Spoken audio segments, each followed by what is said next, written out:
Oke,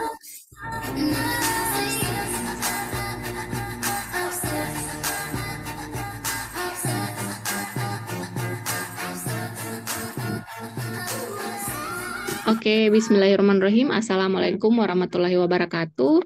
Selamat malam, teman-teman. Apakah suara saya terdengar dengan jelas? Boleh kasih feedback? Terdengar, Terdengar. Bu. Oke. Jadi, malam ini, teman-teman, kita akan melanjutkan pembelajaran kita ya untuk modul eh, kompetensi level 1, PBJP level 1, yang mana kemarin-kemarin teman-teman sudah belajar 5 modul ya, yaitu modul terkait pengantar PBJP, kemudian yang kedua modul terkait perencanaan PBJP ya, dan yang ketiga kita sudah belajar terkait pemilihan penyedia barang jasa, teman-teman. Di modul yang keempat, itu kita sudah belajar bagaimana cara mengelola kontrak pengadaan barang jasa pemerintah, dan di hari terakhir kemarin kita sudah bahas terkait swakelola, itu ya. Dan hari ini kita masuk ke modul pengantar SCM ya, atau manajemen rantai pasok, supply chain management, yang mana materi SCM ini merupakan materi pendukung teman-teman dari modul kompetensi yang level 1 ini. Jadi materi teknisnya itu ada di materi 2 sampai materi kelima kemarin. Namun karena SCM ini sudah selama ini sudah sering dilakukan sebenarnya dalam pengadaan barang jasa pemerintah, tetapi karena belum ada aturan baku ya, sehingga teman-teman sebagai calon pengelola pengadaan barang jasa pemerintah di sini ya, di kurikulum terbaru ini dikenalkan pengantarnya saja ya, supaya teman-teman bisa tahu bahwa yang kita lakukan di dalam proses pengadaan barang jasa, oh ini ternyata disebut sebagai SCM seperti itu. Atau mungkin buat teman-teman yang baru ya, ketika ditunjuk sebagai pejabat pengadaan atau mungkin sebagai pejabat pembuat komitmen, itu bisa jadi lebih tahu ya, bahwa ketika kita melakukan identifikasi kebutuhan dan tahapan-tahapan lainnya ya, di situ sebaiknya kita juga lakukan sourcing ya, ataupun tahap dimulai dari tahap plan kalau supply chain management ini, kemudian ada tahap-tahap selanjutnya seperti itu. Nah, supply chain management ini itu selama ini biasanya kita lakukan ketika ada paket-paket pengadaan yang nilainya lumayan besar gitu ya. Sedangkan kalau paket-paket yang nilainya kecil, itu biasanya jarang kita lakukan seperti pengadaan laptop, itu jarang kita lakukan supply chain management gitu. Nah, mungkin teman-teman sudah bertanya-tanya, supply chain management ini seperti apa? Mungkin juga di sini ada yang sudah menonton rekaman YouTube saya, apalagi rekaman-rekaman kelas yang paling pertama-pertama dulu, di situ lebih jelas saya contohkan seperti apa supply chain management.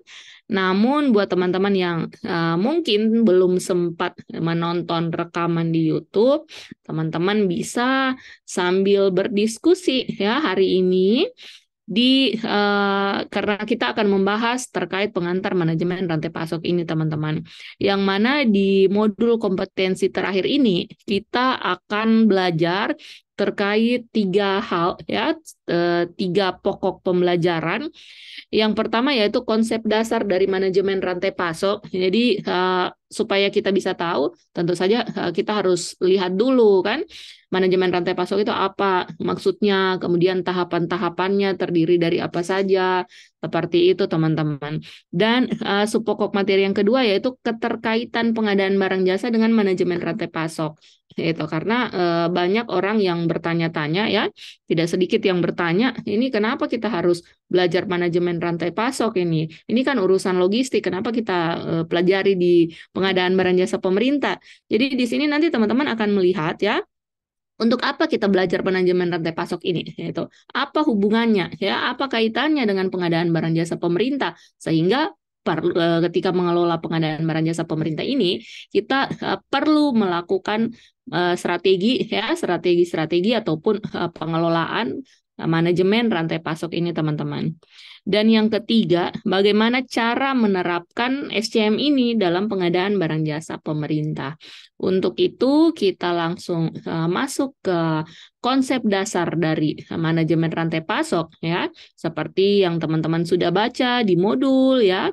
Untuk supply chain ini merupakan artinya adalah rantai pasok kalau dalam bahasa Indonesia ya.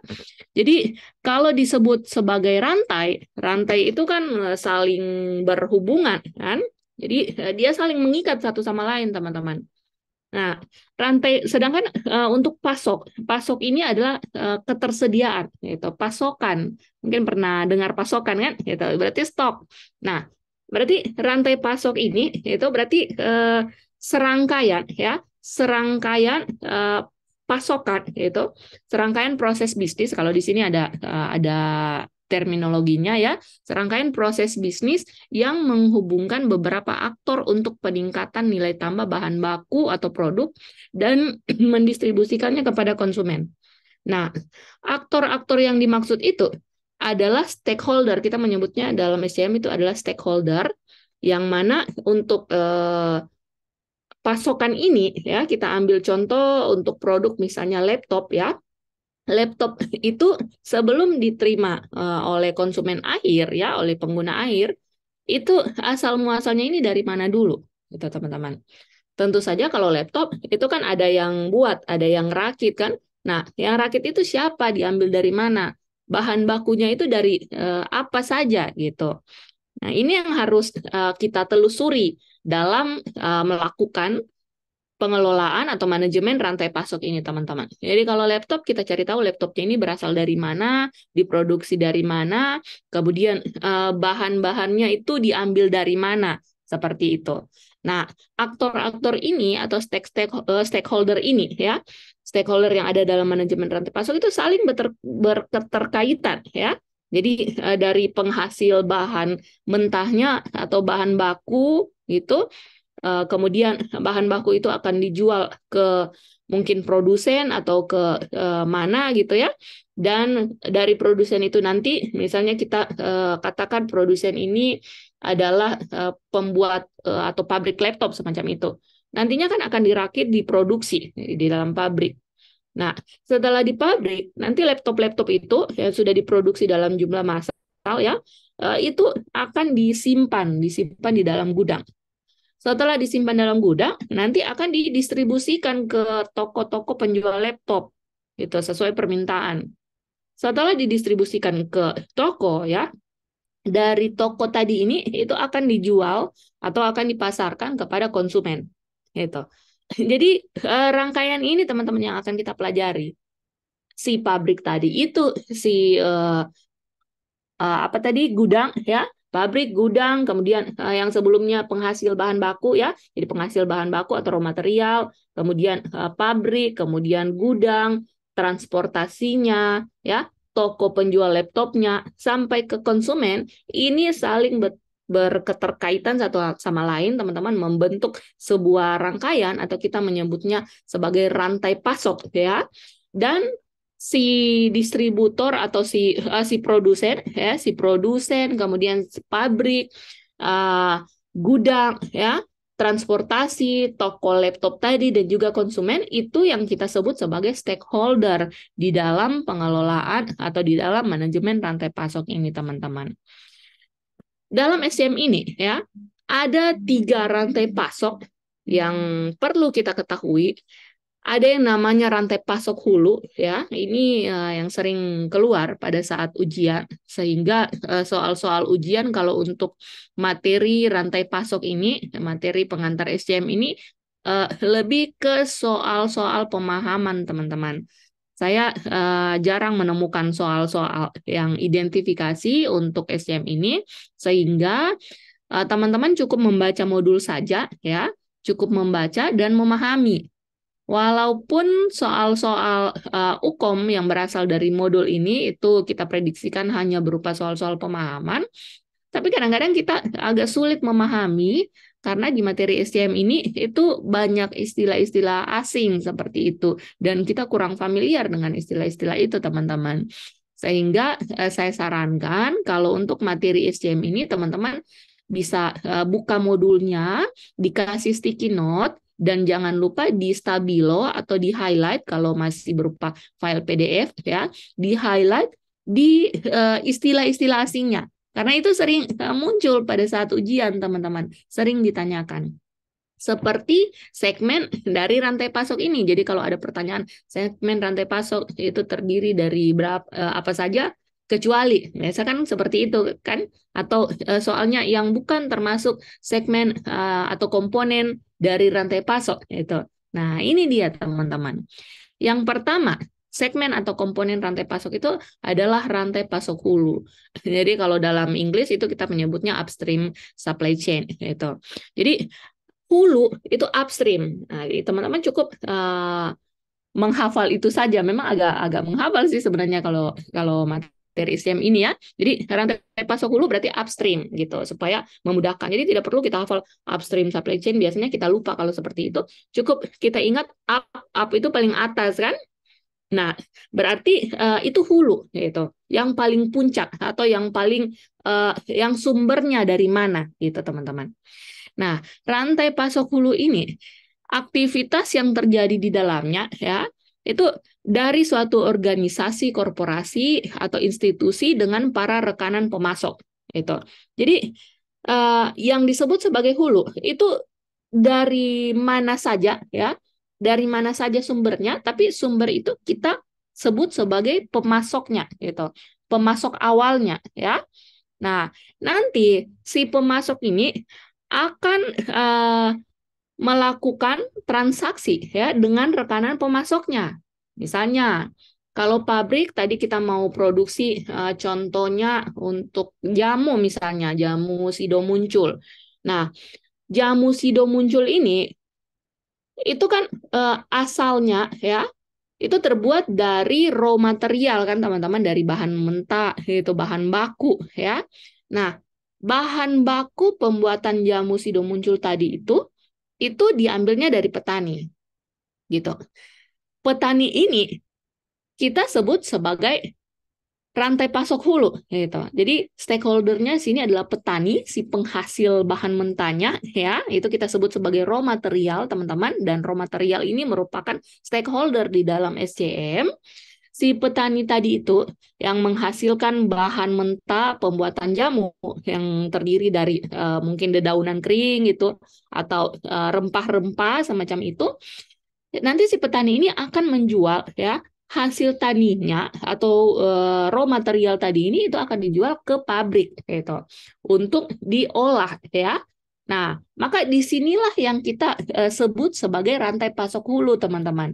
Ketika aktivitasnya ada di dua stakeholder tadi itu ya, si penghasilnya atau raw materialnya dan juga yang akan memproduksi. Seperti itu teman-teman.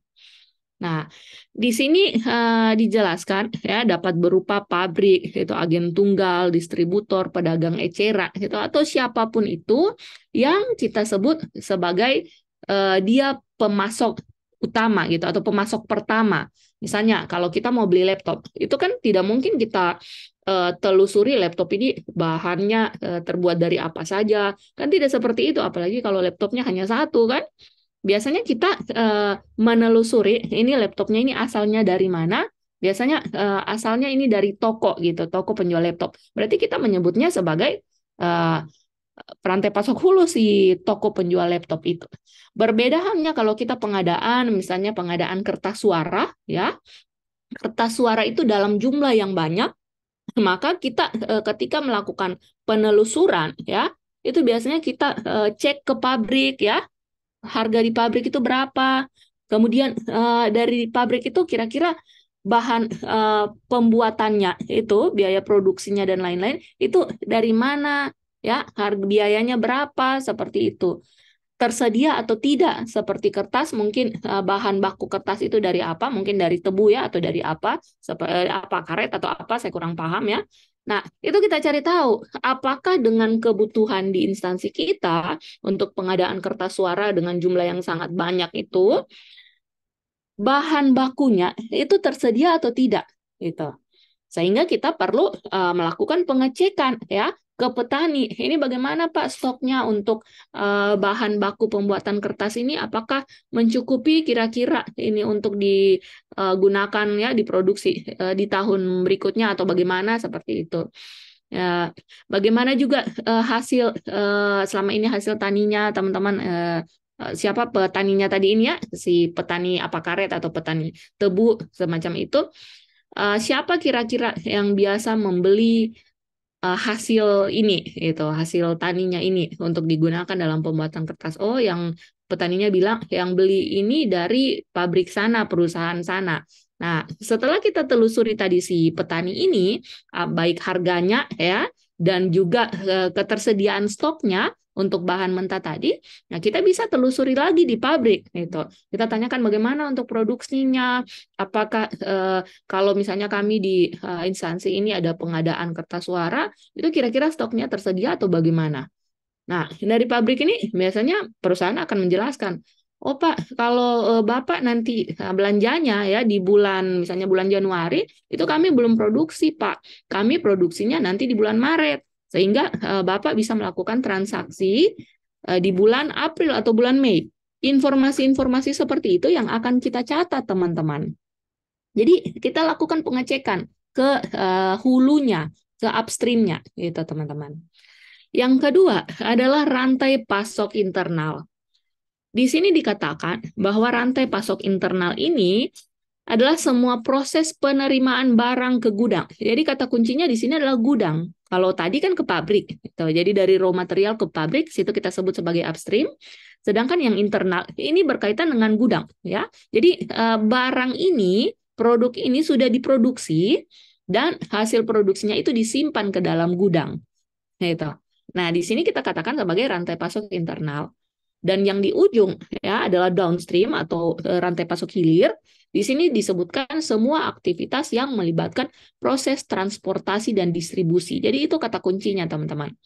Ketika barang tadi, misalnya contohnya jamu Sido muncul ya, sudah diproduksi, kemudian sudah disimpan ke gudang, nanti akan didistribusikan ke customer, itu berarti di situ kita katakan sebagai hilir atau downstream.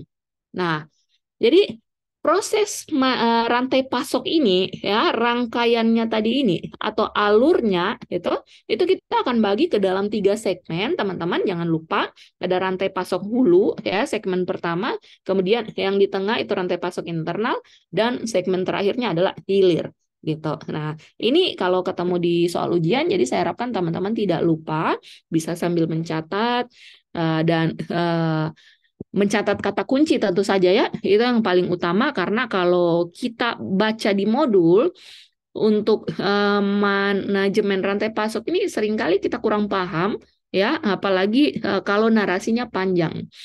Jadi teman-teman cukup hafal saja kata kuncinya apa, seperti yang saya sebutkan tadi, rantai pasok hulu itu dari raw material ya, penghasil bahan mentahnya atau penghasil bahan bakunya ke pabrik, itu kita sebut sebagai hulu ya. Dan untuk internal ini bisa dicatat kata kuncinya adalah gudang ya. Jadi penyimpanan itu dikatakan sebagai raw material, rantai pasok internal.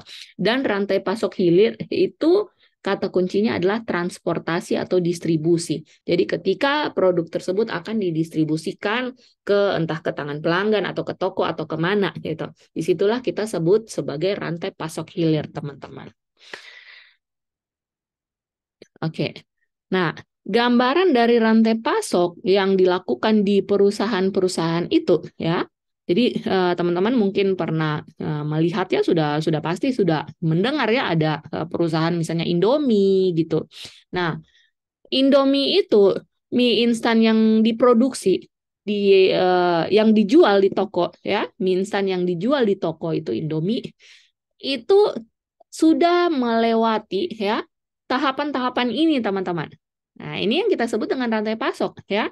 Jadi mie goreng ya, Indomie yang ada di toko di supermarket itu sudah melewati tahapan seperti yang saya ceritakan di awal tadi.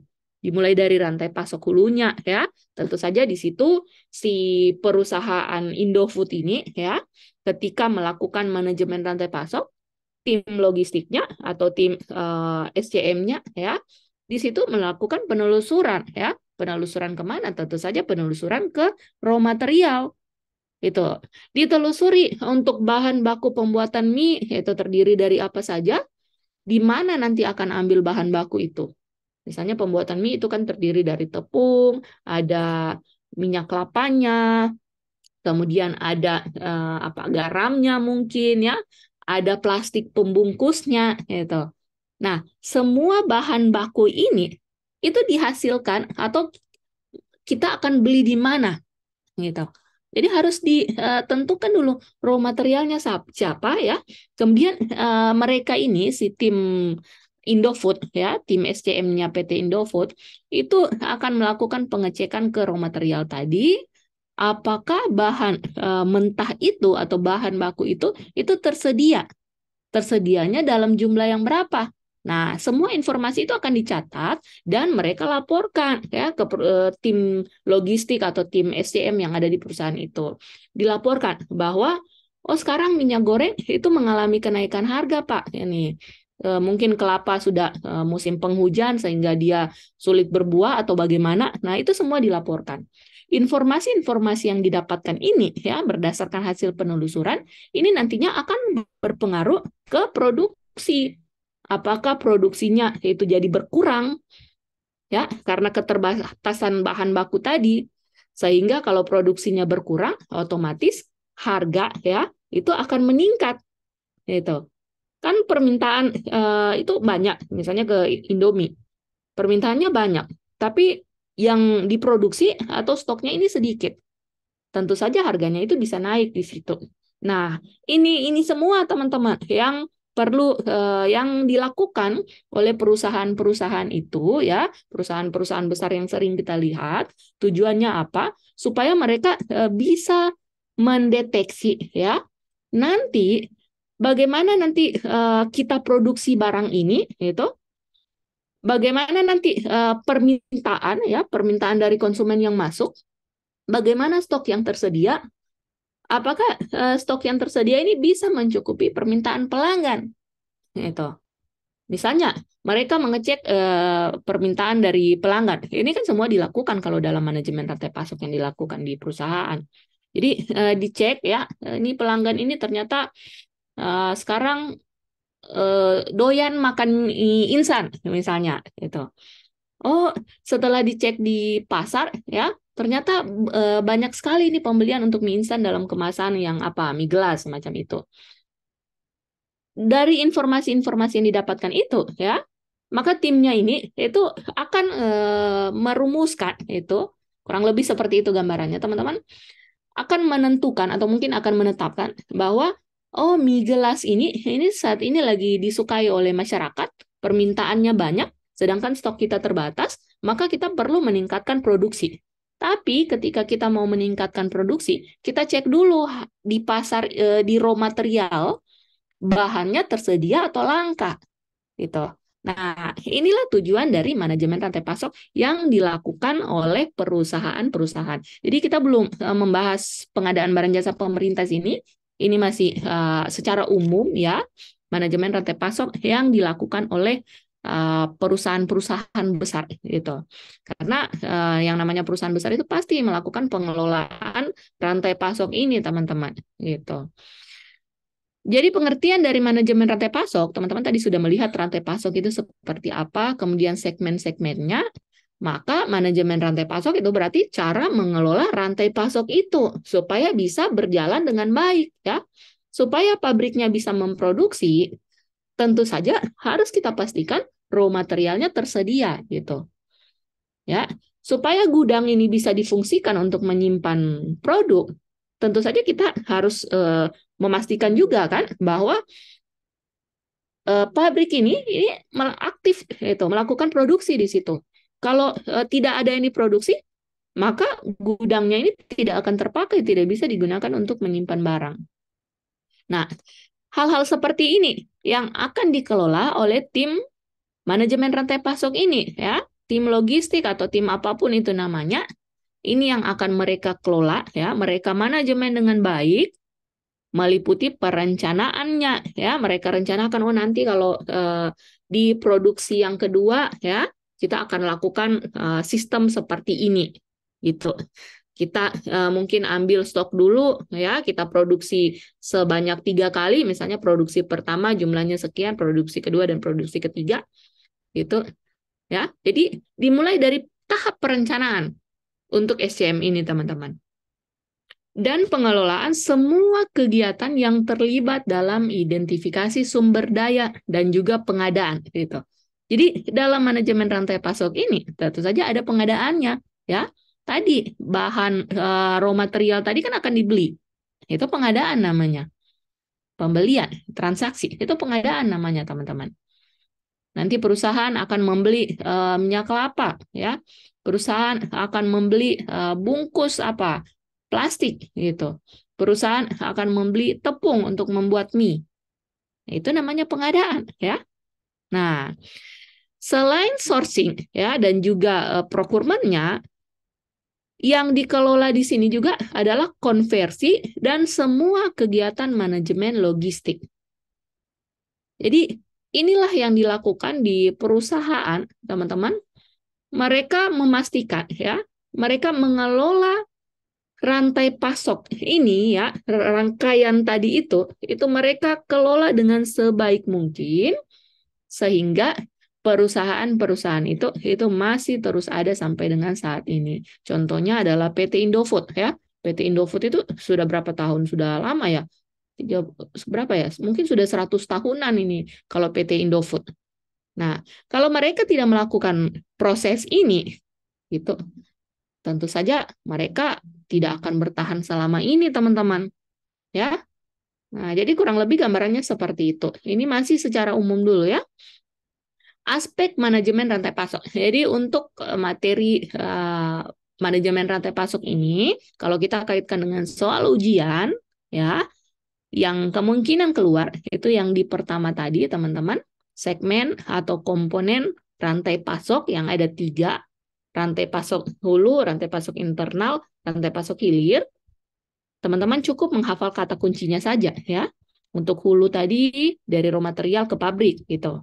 Internal yaitu penyimpanan atau gudang. Hilir transportasi atau distribusi. Dan soal-soal ujiannya, ya, kemungkinan masih seperti yang kemarin-kemarin. Soal pemahaman, hanya ditanya ini yang bukan termasuk dalam segmen atau komponen rantai pasok. Itu. Teman-teman sudah tahu yang mana opsi yang salah. Sehingga itulah jawaban kita. Sekarang yang kedua, aspek manajemen rantai pasok. Ini juga pernah muncul pada saat ujian, ya. Pernah ada teman yang bercerita ke saya, Ibu tadi saya ditanyakan terkait itu reliability, gitu, agility. Itu apa sih Ibu? Saya lupa pelajari. Jadi teman-teman untuk manajemen rantai pasok ini bisa dicari di modulnya, ada di halaman berapa istilah-istilah ini, ya. Itu jangan lupa dikasih sticky note dan dikasih highlight di situ atau dikasih stabilo. Jadi perusahaan-perusahaan yang saya cerita tadi itu, ya, itu melakukan manajemen rantai pasok tentu saja, kan.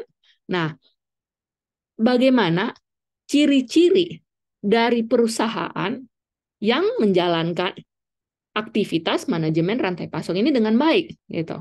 Jadi banyak perusahaan yang melaksanakan manajemen rantai pasok.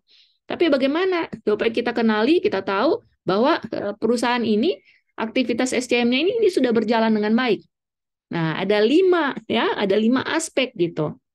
Yang pertama adalah kehandalannya. Nah, kehandalan ini itu berkaitan dengan kemampuan untuk menciptakan atau memproduksi barang jasa yang berkualitas sesuai dengan harapan pelanggan atau pemangku kepentingan.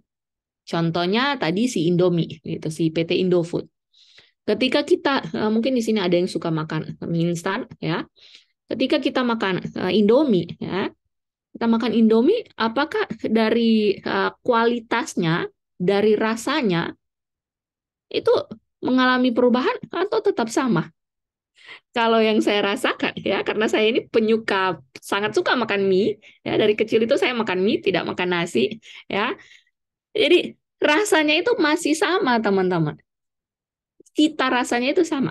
Nah, kemampuan ini itu kita sebut sebagai kehandalan, ya. Jadi kemampuan perusahaan untuk menciptakan atau memproduksi barang jasa yang berkualitas. Kualitasnya itu masih tetap sama. Nah, dari sini kita bisa lihat bahwa PT Indofood ini memenuhi ciri ya yang pertama, ya, itu. Yang kedua, responsiveness itu. Jadi responsif ya. Responsif ini tentu saja kecepatan memenuhi permintaan pelanggan dengan lebih cepat. Kalau teman-teman ingin tiba-tiba ingin makan Indomie, ya, nah, ini jangan yang live di sini malah makan Indomie nih, malah ngiler ya. Jadi kalau teman-teman sini ada yang tiba-tiba ingin makan Indomie, kemudian ke warung, ya, beli Indomie, di warung itu ada atau tidak? Jarang ya kita temukan kalau Indomie itu tidak ada di warung tetangga. Nah, ini menandakan bahwa perusahaan Indofood ini itu memenuhi ciri ya SCM yang kedua ini. Ciri perusahaan yang SCM-nya itu, aktivitas SCM-nya itu sudah berjalan dengan baik, teman-teman. Dia memiliki kemampuan ya dalam hal kecepatan memenuhi permintaan pelanggan dengan lebih cepat. Itu. Tapi kalau kita butuh Indomie, kemudian warungnya bilang tunggu ya, saya tunggu kurirnya belum sampai, gitu. Atau nanti dikirim di minggu ketiga itu baru saya ada stoknya. Berarti tidak terpenuhi unsur yang kedua ini, teman-teman. Gitu ya. Yang ketiga, agility-nya atau fleksibel dan juga adaptif. Di sini kemampuan organisasi atau perusahaan dalam merespon perubahan yang terjadi di lapangan secara fleksibel. Gitu. Nah, ini contohnya kemarin waktu terjadi COVID-19 ya pandemi, banyak lembaga-lembaga kursus misalnya. Itu kita bisa lihat ada yang besar itu ada namanya ISG, mungkin tahu Pak Ari Ginanjar. Nah, beliau kan punya lembaga kursus kan, lembaga pelatihan yang sangat besar. Bahkan itu perusahaannya, saya lupa nama perusahaannya itu apa ya. Itu mereka itu sudah buka banyak cabang. Jadi si Pak Ari Ginanjar ini dari yang awal mulanya hanya membuka lembaga pelatihan, sekarang sudah buka universitas sendiri ya, buka usaha-usaha lainnya dan semuanya itu yang berkaitan dengan bisnis. Itu. Ketika kemarin pandemi, apa yang mereka lakukan? Apakah mereka gulung tikar? Apakah mereka terdampak? Tentu saja mereka terdampak ya, karena tidak bisa tatap muka. Sehingga para pengajarnya ya di ISG ini itu banyak yang diparkir istilahnya ya. Jadi diparkir di rumah itu tidak melakukan aktivitas. Karena tentu saja tidak bisa kan mengajar secara offline. Tapi mereka mengeluarkan terobosan-terobosan gitu. Mereka membuat inovasi-inovasi dengan melakukan training-training secara online dengan biaya yang lebih murah gitu. Bahkan tidak sedikit ya mereka sering sekali membuat training-training atau seminar secara gratis dengan tujuan supaya orang yang masyarakat yang juga ikut diam di rumah itu aktivitasnya ada ya, ikut daripada kita bengong di rumah, kita stres ya tidak bisa keluar rumah, lebih baik kita ikut kursus online untuk menambah pengetahuan. Nah, cara-cara seperti ini kita sebut sebagai agility ini, teman-teman. Ya, jadi perusahaan ISG itu bisa kita katakan sebagai salah satu perusahaan yang bisa kita lihat bahwa proses manajemen rantai pasoknya itu berjalan dengan baik. Begitu juga dengan PT Indofood tadi. Bagaimana ketika pandemi? Apakah ada inovasi-inovasi dilakukan? Tapi kalau PT Indofood ini, itu yang saya lihat ya, inovasinya berupa mie instan yang awalnya direbus, itu menggunakan kompor, tetapi mereka melakukan inovasi baru karena mereka melihat ini mie instan ini ternyata yang suka makan ya, suka makan mie instan ini banyak karyawan, yaitu karyawan yang sibuk. Nah, karyawan yang sibuk itu yang pada mulanya memasak mie dengan kompor, karena kesibukannya itu akhirnya mie-nya, Indominya itu biasanya disiram pakai air panas, kemudian ditutup piringnya. gitu. Akhirnya mereka melakukan inovasi, membuat yang namanya mie gelas gitu. Nah, jadi mie dalam gelas itu sehingga rasanya lebih enak ya, kemudian lebih praktis semacam itu. Nah, inovasi-inovasi inilah yang kita sebut sebagai agility ini, teman-teman. Berarti mereka bisa menyesuaikan dengan perkembangan zaman gitu. Yang keempat, terkait efisiensi. Nah, efisiensi ini kita sudah jelas di sini ya. Jadi kemampuan untuk menggunakan biaya secara efisien. Jadi ketika mereka memproduksi atau mereka membuat iklan atau apapun itu, mereka selalu pertimbangkan ini sisi efisiensinya. Dan yang kelima yaitu aset productivity ya atau produktivitas aset adalah kemampuan untuk memaksimalkan produktivitas dan pendapatan dengan meminimalkan penggunaan aset. Jadi tidak sedikit perusahaan, mungkin perusahaan yang baru memulai atau baru berkembang, di situ seringkali melakukan pembelian ya, contohnya kami The Sky gitu. Ketika kita lihat oh yang ikut kursus ini sudah lumayan meningkat gitu, akhirnya kita langsung beli laptop baru mungkin atau bangun kantor sendiri ya, dilengkapi laptopnya. Tidak sedikit perusahaannya seperti itu, teman-teman. Nah, padahal ini tidak menunjukkan bahwa mereka bisa ya mengelola rantai pasok ini dengan baik. Karena di sini kan ada ciri yang kelima, yaitu mereka ya meminimalkan penggunaan aset gitu. Jadi jangan dulu belanja-belanja ke hal-hal yang tidak perlu sebenarnya, tapi lebih ke bagaimana kita di perusahaan itu menciptakan ya kualitasnya dulu gitu. Jadi kita kalau di kursus atau di jasa ya, kalau lembaga-lembaga kursus itu yang ditawarkan kan jasa kan bukan produk. Itu yang ditawarkan itu adalah kualitasnya seperti apa ya. Nah, jadi teman-teman perlu ingat 5 aspek ini sering bukan sering sih, pernah keluar pada saat ujian. Dan kalau kemarin di slide materi yang lama, versi lama, di situ belum ada, saya lihat ya, belum ada ditampilkan 5 aspek ini. Itu tapi pernah keluar pada saat ujian. Kalau di slide yang versi 31 ini kan sudah dimunculkan seperti ini. Nah, itu tanda warning buat kita, teman-teman.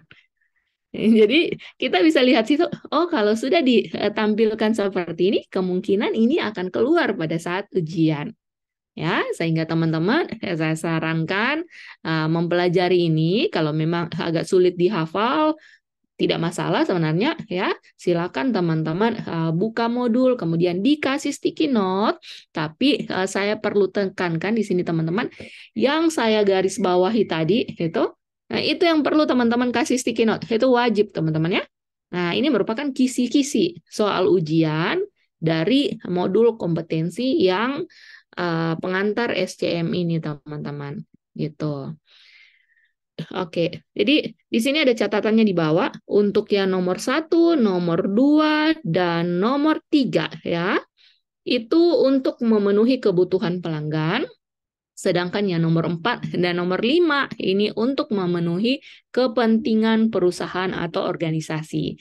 Kemarin juga sempat ada bocoran ya, ada yang bilang sempat keluar Bu, ditanyakan pada saat ujian, ini dari A, B, C, D ya, yang mana ciri manajemen rantai pasok di perusahaan itu yang menunjukkan atau yang memenuhi kebutuhan pelanggan.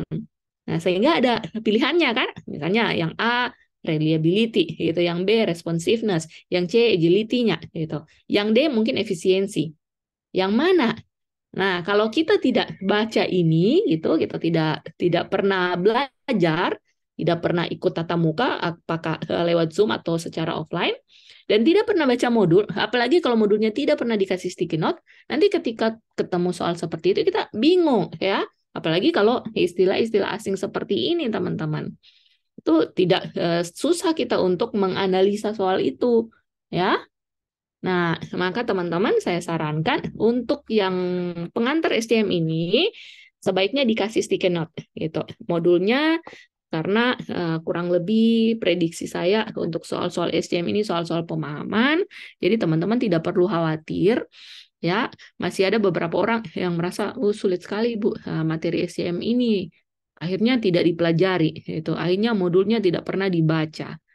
Padahal di materi apa kemarin komposisi soal ujian di situ kan kita lihat dari materi pengantar SCM itu ada kurang lebih mungkin 8 atau 10 soal yang akan muncul gitu.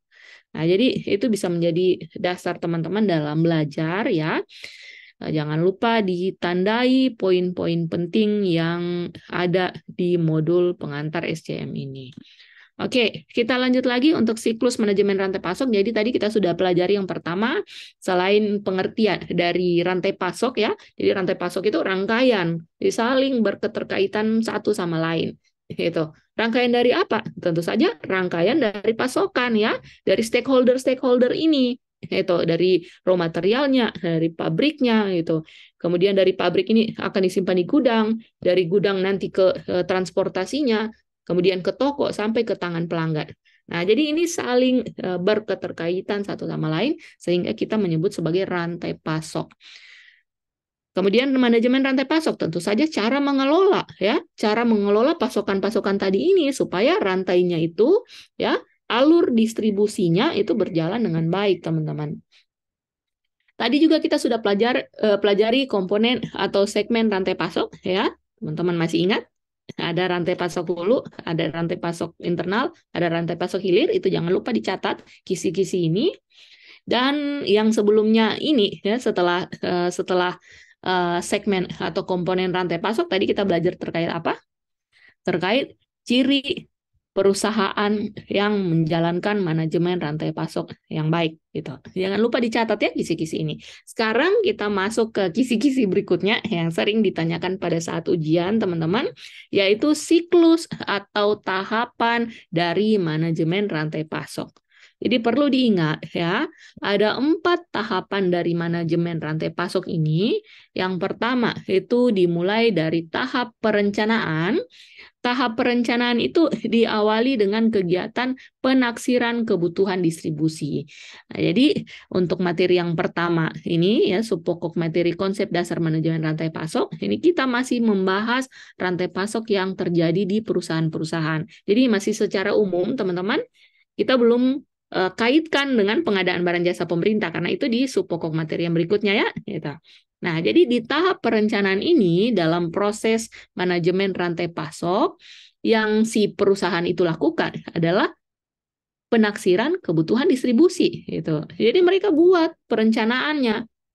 Nanti untuk Indomie tadi ini itu bagaimana proses distribusinya, kebutuhannya berapa gitu. Berarti mereka tanyakan kan buat kuesioner atau apapun itu ditanyakan ke pelanggan kira-kira itu kebutuhannya seperti apa, butuh mie yang bagaimana itu. Nah, mereka akan mentaksir gitu. Mereka taksir nanti tahun berikutnya itu kita harus siapkan stok sebanyak sekian itu. Sehingga di tahun ini kita akan memproduksi sebanyak ini.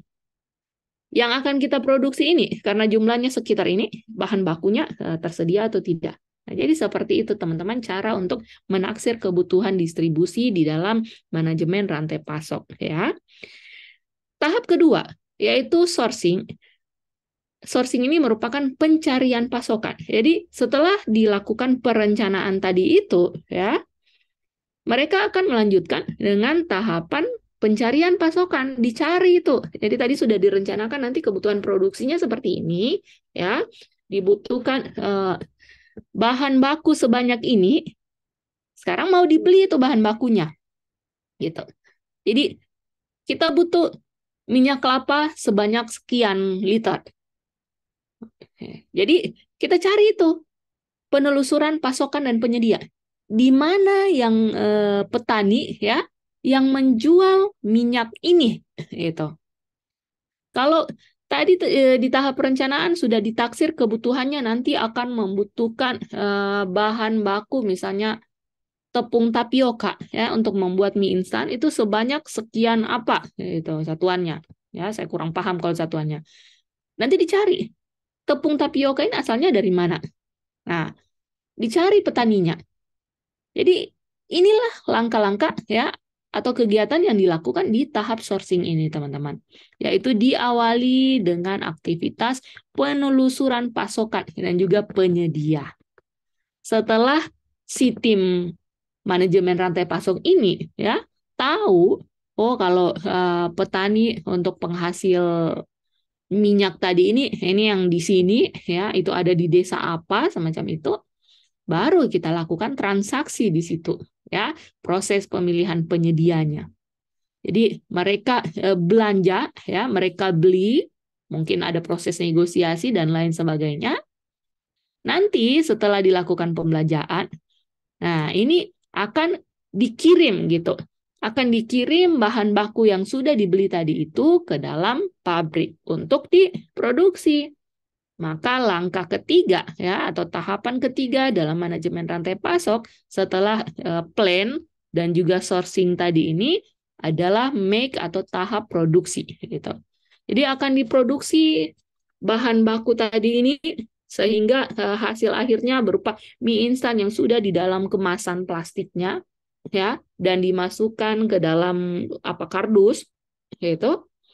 Selanjutnya ya mie instan tadi ini yang sudah di packing itu akan dikirim. Itu apakah disimpan terlebih dahulu atau langsung dikirim itu ke toko-toko atau ke penjual ya ke pedagang retail macam itu. Sehingga tahapan keempat dalam manajemen rantai pasok ini adalah deliver atau pengiriman. Ya, jadi ini sebenarnya mudah teman-teman, tapi kadang-kadang kita pada saat ujian ini sering keliru menjawab. Jadi saya harapkan teman-teman di kelas ini karena sudah melihat rangkaiannya seperti apa, nah, jadi saya harapkan teman-teman sudah tidak bingung lagi pada saat ujian nanti. Tapi kalau memang masih bingung di kelas ini, kita clearkan saja. Silakan teman-teman mau diskusi, mau bertanya di bagian mananya, bisa langsung ke kolom chat. Sambil menunggu pertanyaan dari teman-teman, saya lanjutkan materinya ya. Nih, kalau agak bingung langsung disampaikan ya, supaya kita bahas bersama. Jadi, tadi itulah teman-teman konsep dasar dari manajemen rantai pasok. Saya review kembali. Yang pertama ya, yaitu pengertian dari rantai pasok tadi. Mungkin teman-teman sini karena indikator keberhasilan pembelajaran kita adalah menjelaskan. Jadi mungkin di sini saya minta teman-teman untuk ikut terlibat ya, ikut menjelaskan apa saja yang sudah kita pelajari tadi. Tadi sudah saya review yang kita pelajari pertama adalah pengertian dari rantai pasok dan juga pengertian dari manajemen rantai pasok. Sekarang yang saya tanyakan, menurut teman-teman ya, rantai pasok itu apa sih? Boleh ditulis di kolom chatnya, silakan. Rantai pasok. Ada yang ingin ikut menjelaskan untuk mengasah skill identifikasinya? Monggo. Rantai pasok. Menurut pendapat teman-teman, tadi sudah saya jelaskan, ini rantai pasok itu apa menurut Anda? Ayo. Nih, kalau tidak ada yang menjawab, ini berarti tidak diperhatikan dari apa yang saya jelaskan. Oh, Mas Risman langsung izin bertanya. Oke, monggo. Silakan Mas Risman.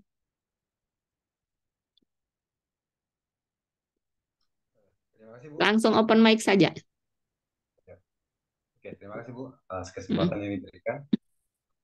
Di sini saya menanyakan tentang penerapan manajemen rantai pasok pada tingkatan manajerial yang ada hubungannya mm, dengan berkaitan dengan pengadaan barang dan jasa pemerintah. Karena waktu tes kemarin sempat keluar soalnya ini, saya mm, bingung mm. mau membuat model. Maksudnya contoh konkretnya itu seperti apa di dalam Oke, keterkaitannya dengan PPJ pemerintah. oke. Jadi Saya pertanyaan, ada lagi Mas Risman? untuk sementara itu saja dulu. Oke, mantap sekali pertanyaannya. Jadi Mas Risman ini kemarin sempat ujian dan ketemu soal seperti ini, teman-teman. Jadi untuk pertanyaan ini kita akan bahas di subpokok materi berikutnya ya. Jadi kita simpan dulu pertanyaannya. Sebentar kita Siap. akan melihat seperti apa sih level atau tingkatan dalam manajemen rantai pasok di pemerintah ya. Tapi sebelum kita ke situ, nah, kita kembali dulu ke pertanyaan saya tadi. Ya, teman-teman bisa bantu saya jelaskan di sini di kolom chat sesingkat mungkin, tidak masalah ya. Yang penting saya hanya ingin melihat bahwa teman-teman ini sudah bisa menjelaskan ya apa konsep dasar dari manajemen rantai pasok. Monggo, rantai pasok. Nah, rantai pasok tadi sudah kita jelaskan. Jadi apa rantai pasok kan? Nah, jadi rantai itu rangkaian ya.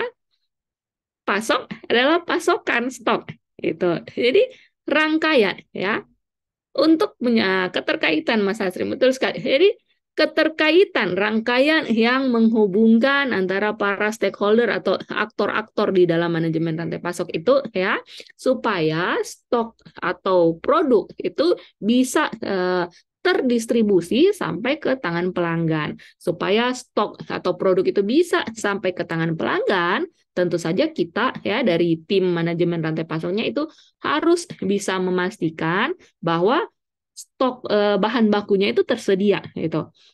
Untuk selanjutnya diproduksi. Setelah diproduksi itu dapat disimpan dulu supaya tidak rusak ya kemasannya dan lain sebagainya. Setelah disimpan itu bisa didistribusikan ke tangan pelanggan. Nah, jadi sesimpel itu sebenarnya teman-teman. Untuk lengkapnya ini sudah dijelaskan oleh Mas Ansar di sini ya, serangkaian proses bisnis yang menghubungkan beberapa aktor untuk peningkatan nilai tambah. Gitu. Jadi ya, pengertiannya seperti itu, tapi kadang-kadang kalau kita baca modul ini kita agak bingung ini maksudnya apa ya. Jadi singkatnya seperti yang saya jelaskan tadi. Oke, jadi rantai pasok teman-teman sudah melihat seperti apa. Kalau manajemen rantai pasok, ini kita sudah tahu kan manajemen itu berarti cara mengelola gitu. Nah, berarti manajemen rantai pasok adalah bagaimana ya kita mau kelola rantai pasok yang ada tadi ini supaya bisa berjalan dengan baik, teman-teman. Tentu saja dimulai dari tahap perencanaan ya sampai dengan tahap akhirnya. Oke, ini poin pertama yang harus teman-teman catat, harus teman-teman pelajari atau minimal harus teman-teman kasih sticky note di modul ya supaya nanti tidak lupa ketika ketemu soal serupa pada saat ujian. Sekarang yang kedua, tadi kita sudah belajar terkait komponen rantai pasok. Ada di sini yang masih ingat komponen rantai pasok terdiri dari apa saja? Monggo ditulis di kolom chat. Hulu, internal, hilir. Oke, Mas Hasri mantap.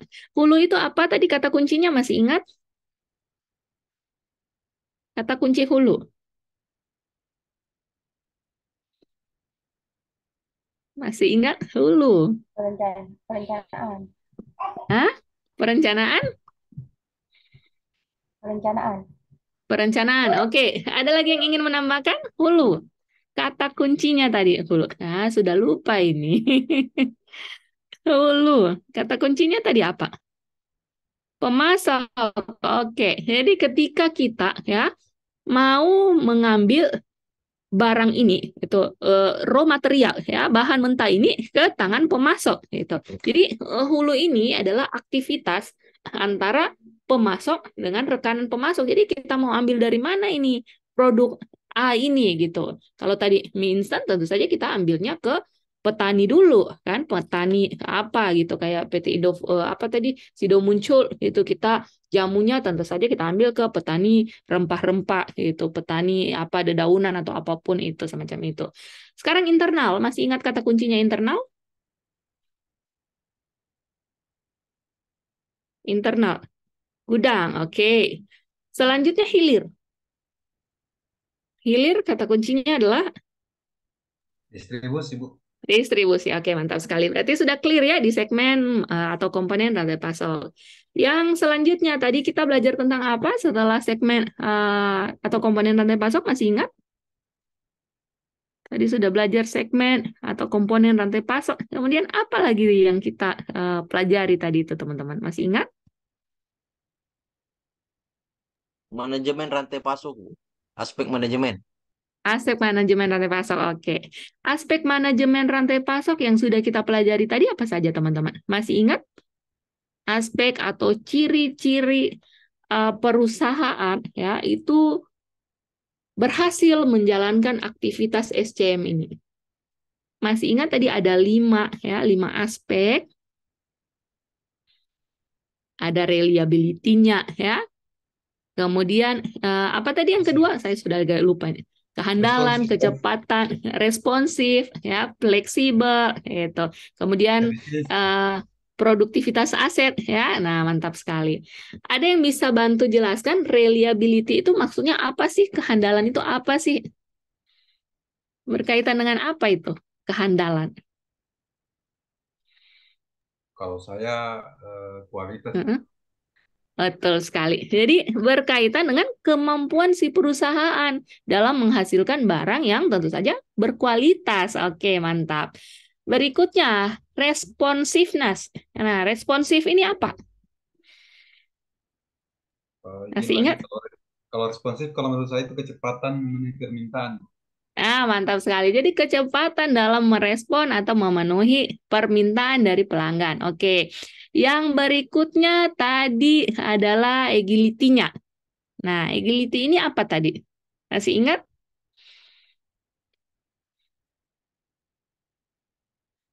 Mampu menyesuaikan ya, jadi mampu menyesuaikan dengan zaman, jadi adaptif itu lincah ya. Jadi ketika pandemi COVID orang-orang tidak bisa keluar, mereka langsung meluncurkan, oh ini nanti solusinya, ini yang bisa kita lakukan sehingga perusahaan kita ini dapat terus bekerja ya, menjalankan aktivitas gitu. Kalau kita seperti lembaga kursus tadi YSK ya, kalau hanya diam-diam saja, nah pengajar-pengajarnya ini nganggur dong, gitu. Jadi mereka terus berinovasi, mereka berpikir apa yang bisa kita lakukan supaya si karyawan-karyawannya ini, ya, para pengajarnya ini masih bisa menjalankan aktivitasnya mengajar. Tentu saja mereka lakukan inovasi berupa mengajar secara online seperti yang kita lakukan saat ini. Oke, lanjut lagi tadi efisiensi. Kalau efisiensi ini sudah jelas ya. Dan yang terakhir adalah produktivitas aset, yaitu meminimalisir penggunaan aset, teman-teman.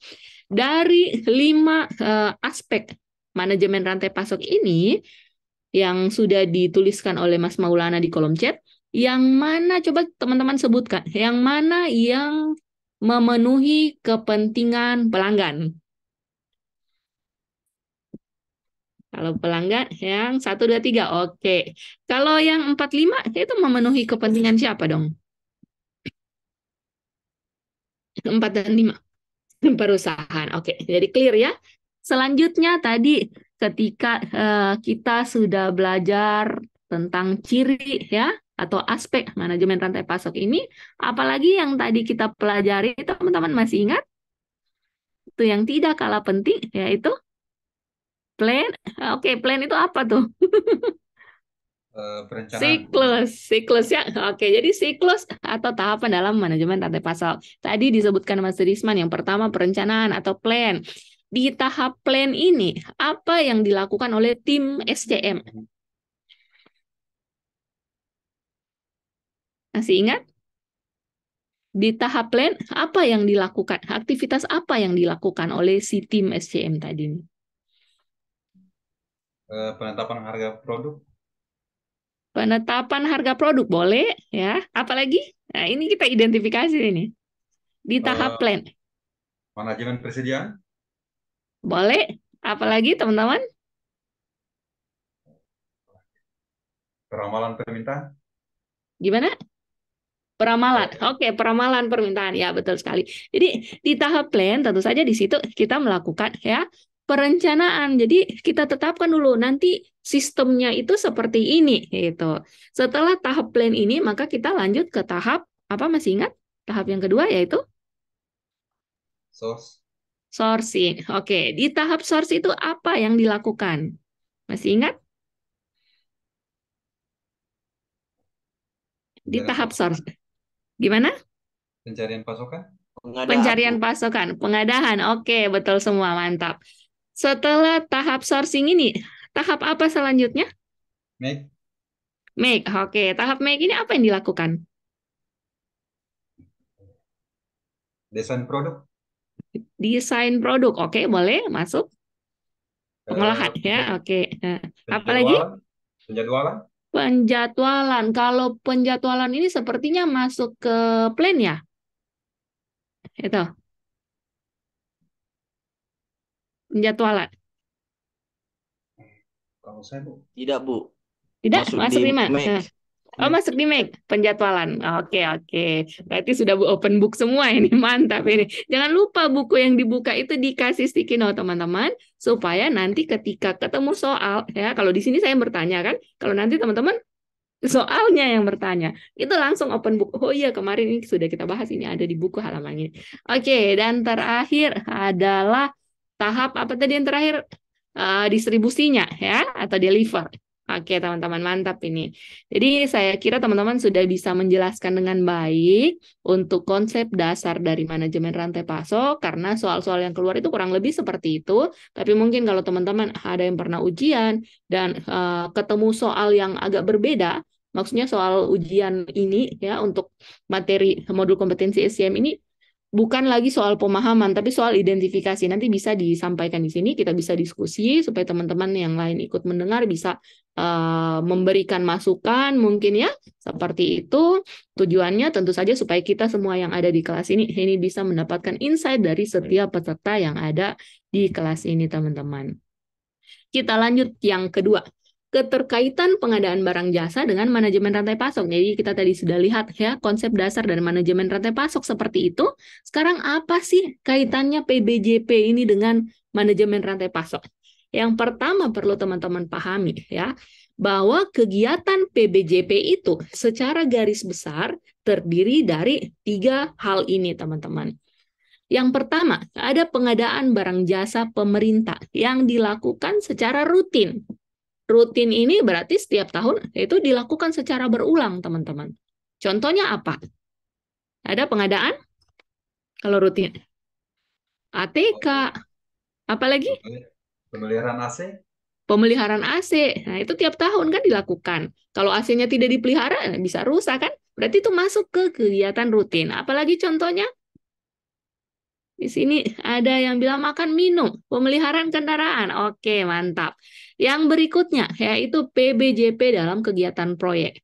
Jadi PBJP dalam kegiatan proyek ini tentu saja merupakan pengadaan yang bukan pengadaan rutin. Itu. Contohnya apa? Proyek konstruksi, ya. Ada rehabilitasi, itu rehab bangunan, ya. Kemudian yang dilakukan secara tender, oke. Yang dilakukan secara seleksi, oke. Jadi jasa konsultasi, kemudian pekerjaan konstruksi, ada juga pengadaan barang, ada juga jasa lainnya. Selama 4 jenis pengadaan ini, paket-paketnya itu tidak dilakukan secara berulang, ya. Setiap tahunnya, berarti itu tidak masuk dalam kegiatan rutin, tetapi masuknya ke kegiatan proyek, teman-teman. Dan yang ketiga adalah pengadaan barang jasa pemerintah dalam kegiatan tanggap darurat. Gitu. Nah, sekarang kita melihat bagaimana keterkaitan pengadaan barang jasa pemerintah dengan manajemen rantai pasok itu. Jadi tadi kita sudah melihat ya aktivitas yang dilakukan pada saat SCM ya, yang terdiri atas 4, ada plan, ada source, ada make, ada juga deliver, dan teman-teman sudah melihat setiap tahapan ini aktivitas apa saja yang dilakukan ya oleh tim SCM. Ketika kita kaitkan dengan aktivitas pengadaan barang jasa pemerintah, dimulai dari tahap plan, tahap perencanaan, di PBJP ini, di situ dilakukan penetapan tujuan ya, penetapan tujuan, sasaran, strategi ya, target 5 tahun, rencana kinerja gitu. Dan juga menyiapkan rencana pengadaan yang meliputi proses identifikasi kebutuhan, penetapan barang jasa, cara, jadwal, dan lain sebagainya. Nah, ini sebabnya materi SCM ini sekarang diletakkan di materi terakhir, itu di paling belakang. Karena kalau dia di awal, ini teman-teman nanti bingung, ini bagaimana keterkaitannya. Tapi karena teman-teman kemarin sudah melihat materi PBJP itu seperti apa, tahapan-tahapan dalam pengadaan barang jasa itu seperti apa, yang dimulai dari tahap perencanaan, tahap persiapan, kemudian tahap pelaksanaan. Jadi sekarang teman-teman sudah bisa mengkaitkan ya antara PBJP itu dengan proses SCM, teman-teman. Jadi ketika di SCM itu ada tahap perencanaan, kita di PBJP itu juga melakukan tahap perencanaan. Sehingga antara MRP ya atau antara SCM dan juga aktivitas PBJP itu saling berketerkaitan. Sekarang yang kedua, di tahap sourcing. Kalau tadi aktivitas MRP di situ dilakukan penelusuran penyedia ya, dilakukan pemilihan penyedia, dilakukan transaksi di situ. Di aktivitas PBJP juga sama ya, ada aktivitas semacam ini. Itu kita mengenal ada namanya proses pemilihan penyedia barang jasa ya. Itu ada pelaksanaan kontrak dan lain sebagainya. Itu kita lakukan di tahap pengadaan barang jasa pemerintah. Sekarang tahapan ketiga yaitu make.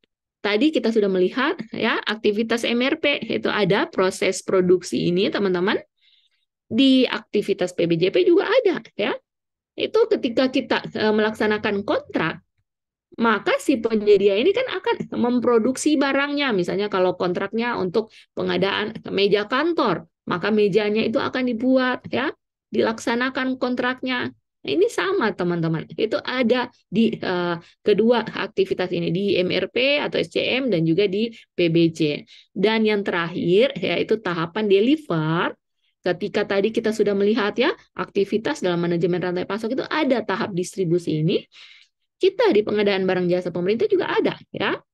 Jadi pengadaan barang jasa itu ketika barang jasanya itu barangnya sudah jadi itu, maka dia bisa dikirim ke pengguna akhir.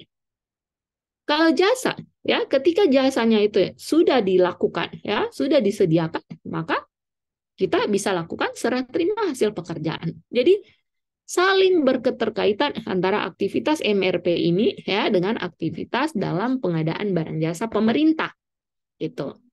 Nah, ini teman-teman juga yang tidak kalah penting. Jadi ini lagi kisi-kisi. Kalau yang tadi ini boleh dicatat, boleh tidak, tapi seringkali keluar ya teman-teman.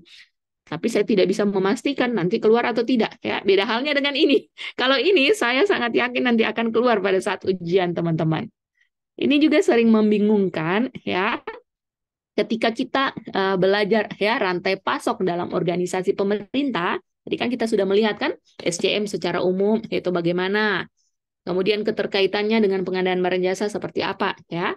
Nah, sekarang kita mulai mengerucut pembelajaran kita. Ini kita mulai masuk ke pengadaan barang jasa pemerintah ya. Gitu.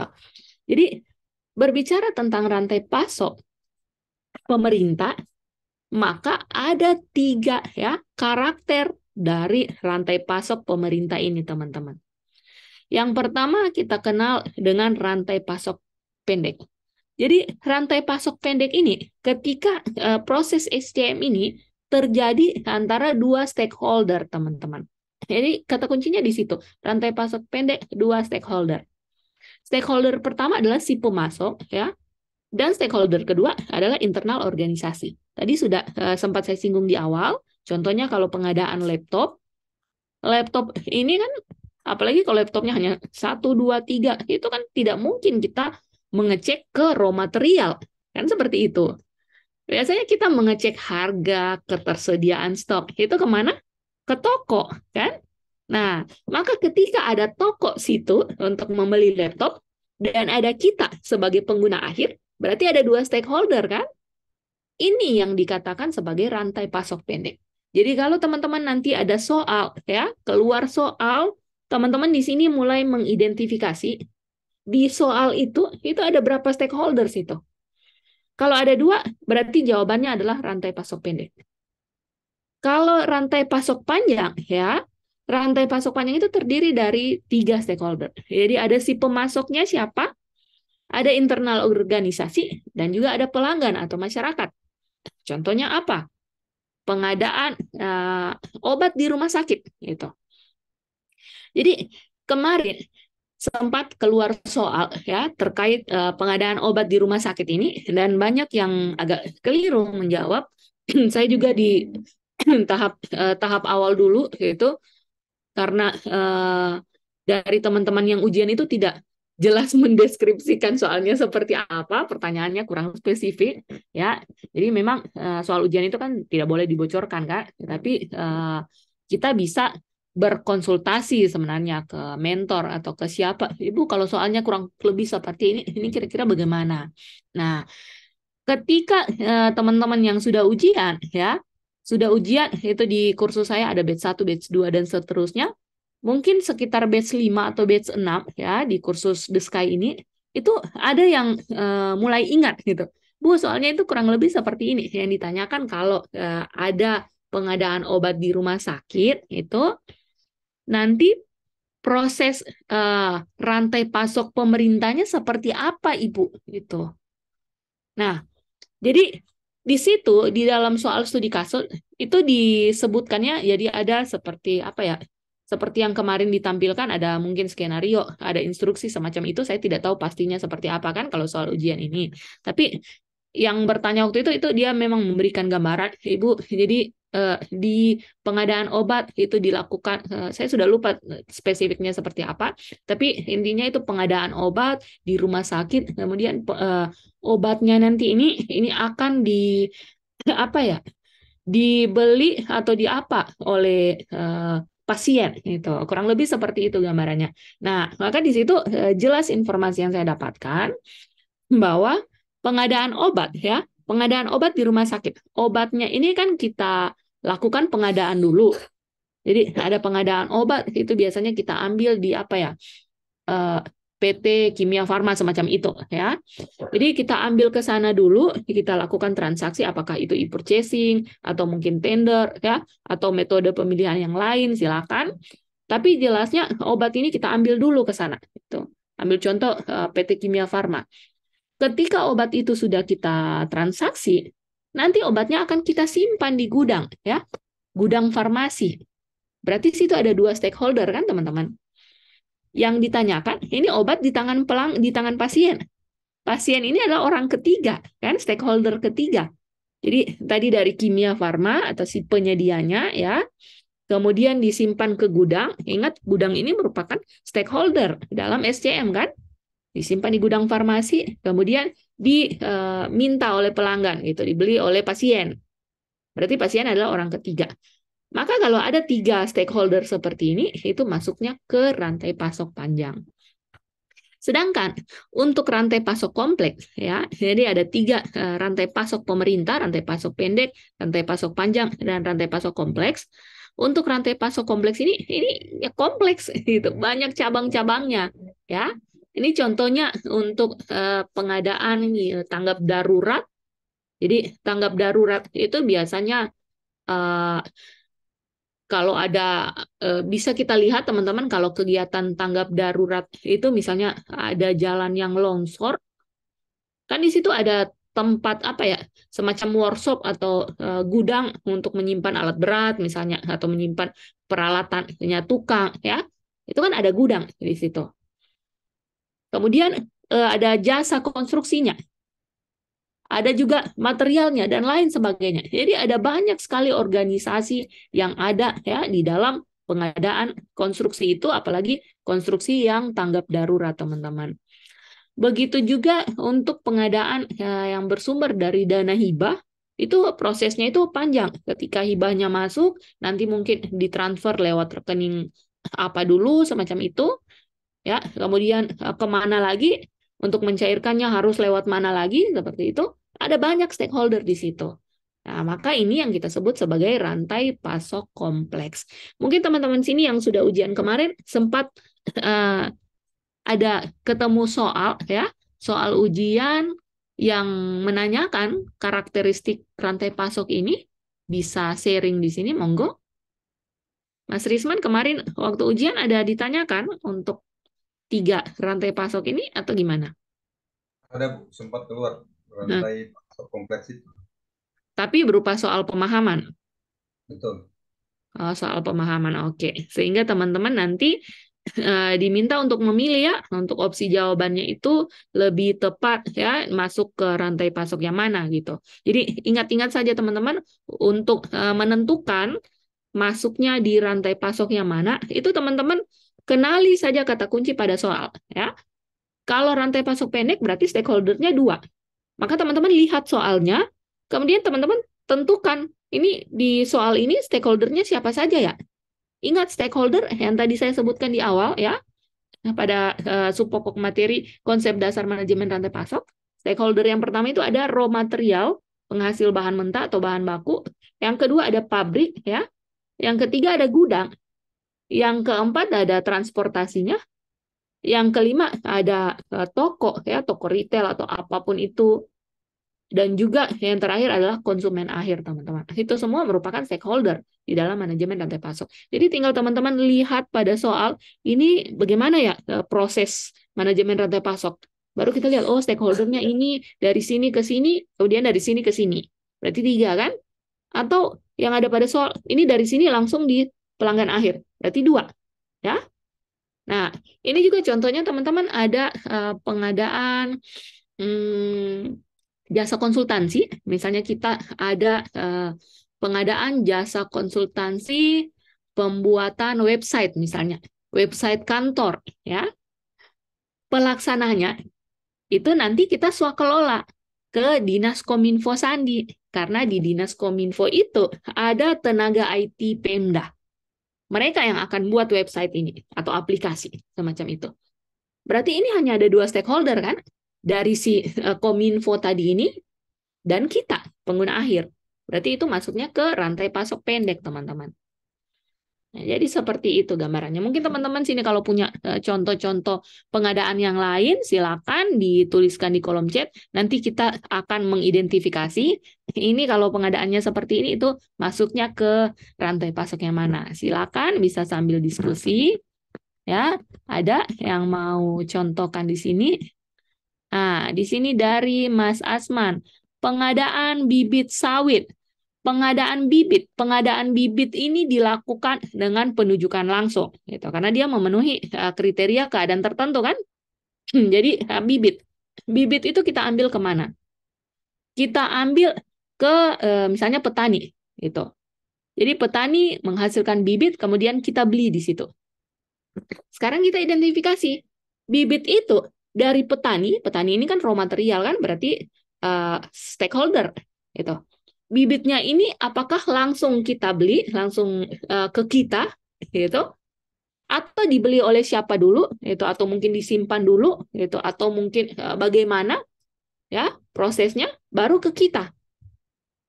Kalau menurut saya bibit ini langsung kita beli. Jadi kita ambil ke petani, kemudian kita transaksi di situ, kita bawa pulang, entah langsung kita tanam atau langsung kita bagaimana.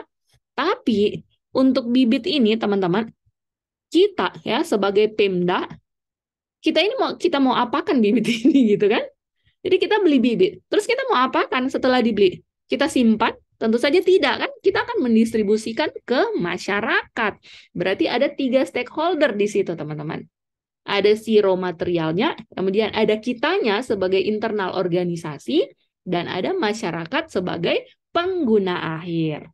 Gitu ya. Berarti kalau ada pertanyaan, ya ada soal yang menyebutkan pengadaan bibit sawit itu masuknya ke rantai pasok pemerintah yang mana, maka teman-teman sudah tahu di situ ada 3 stakeholder, maka masuknya ke rantai pasok panjang. Oke, ada lagi yang ingin kasih contoh di sini supaya kita identifikasi? Makasih Mas Asman, sepertinya ini pernah keluar pada saat ujian. Mungkin yang lain ada? Mau kasih contoh soal untuk kita bahas yang rantai pasok ini? Sudah jelas kira-kira? Sewa kantor, oke. Sewa kantor. Sewa kantor, siapa yang akan menggunakan kantor ini? Tentu saja kita, ya. Jadi kita sewa kantor. Kemudian kantornya akan dipakai oleh kita sendiri. Berarti ada 2 stakeholder situ, ya. Si penyedianya, ya, yang punya kantor itu, dan kita sebagai penyewa sekaligus pengguna akhir. Berarti ada 2 stakeholder, maka masuknya ke rantai pasok pendek. Itu. Oke, ada lagi yang ingin bertanya? Mantap Mas Risman. Yang lain gimana?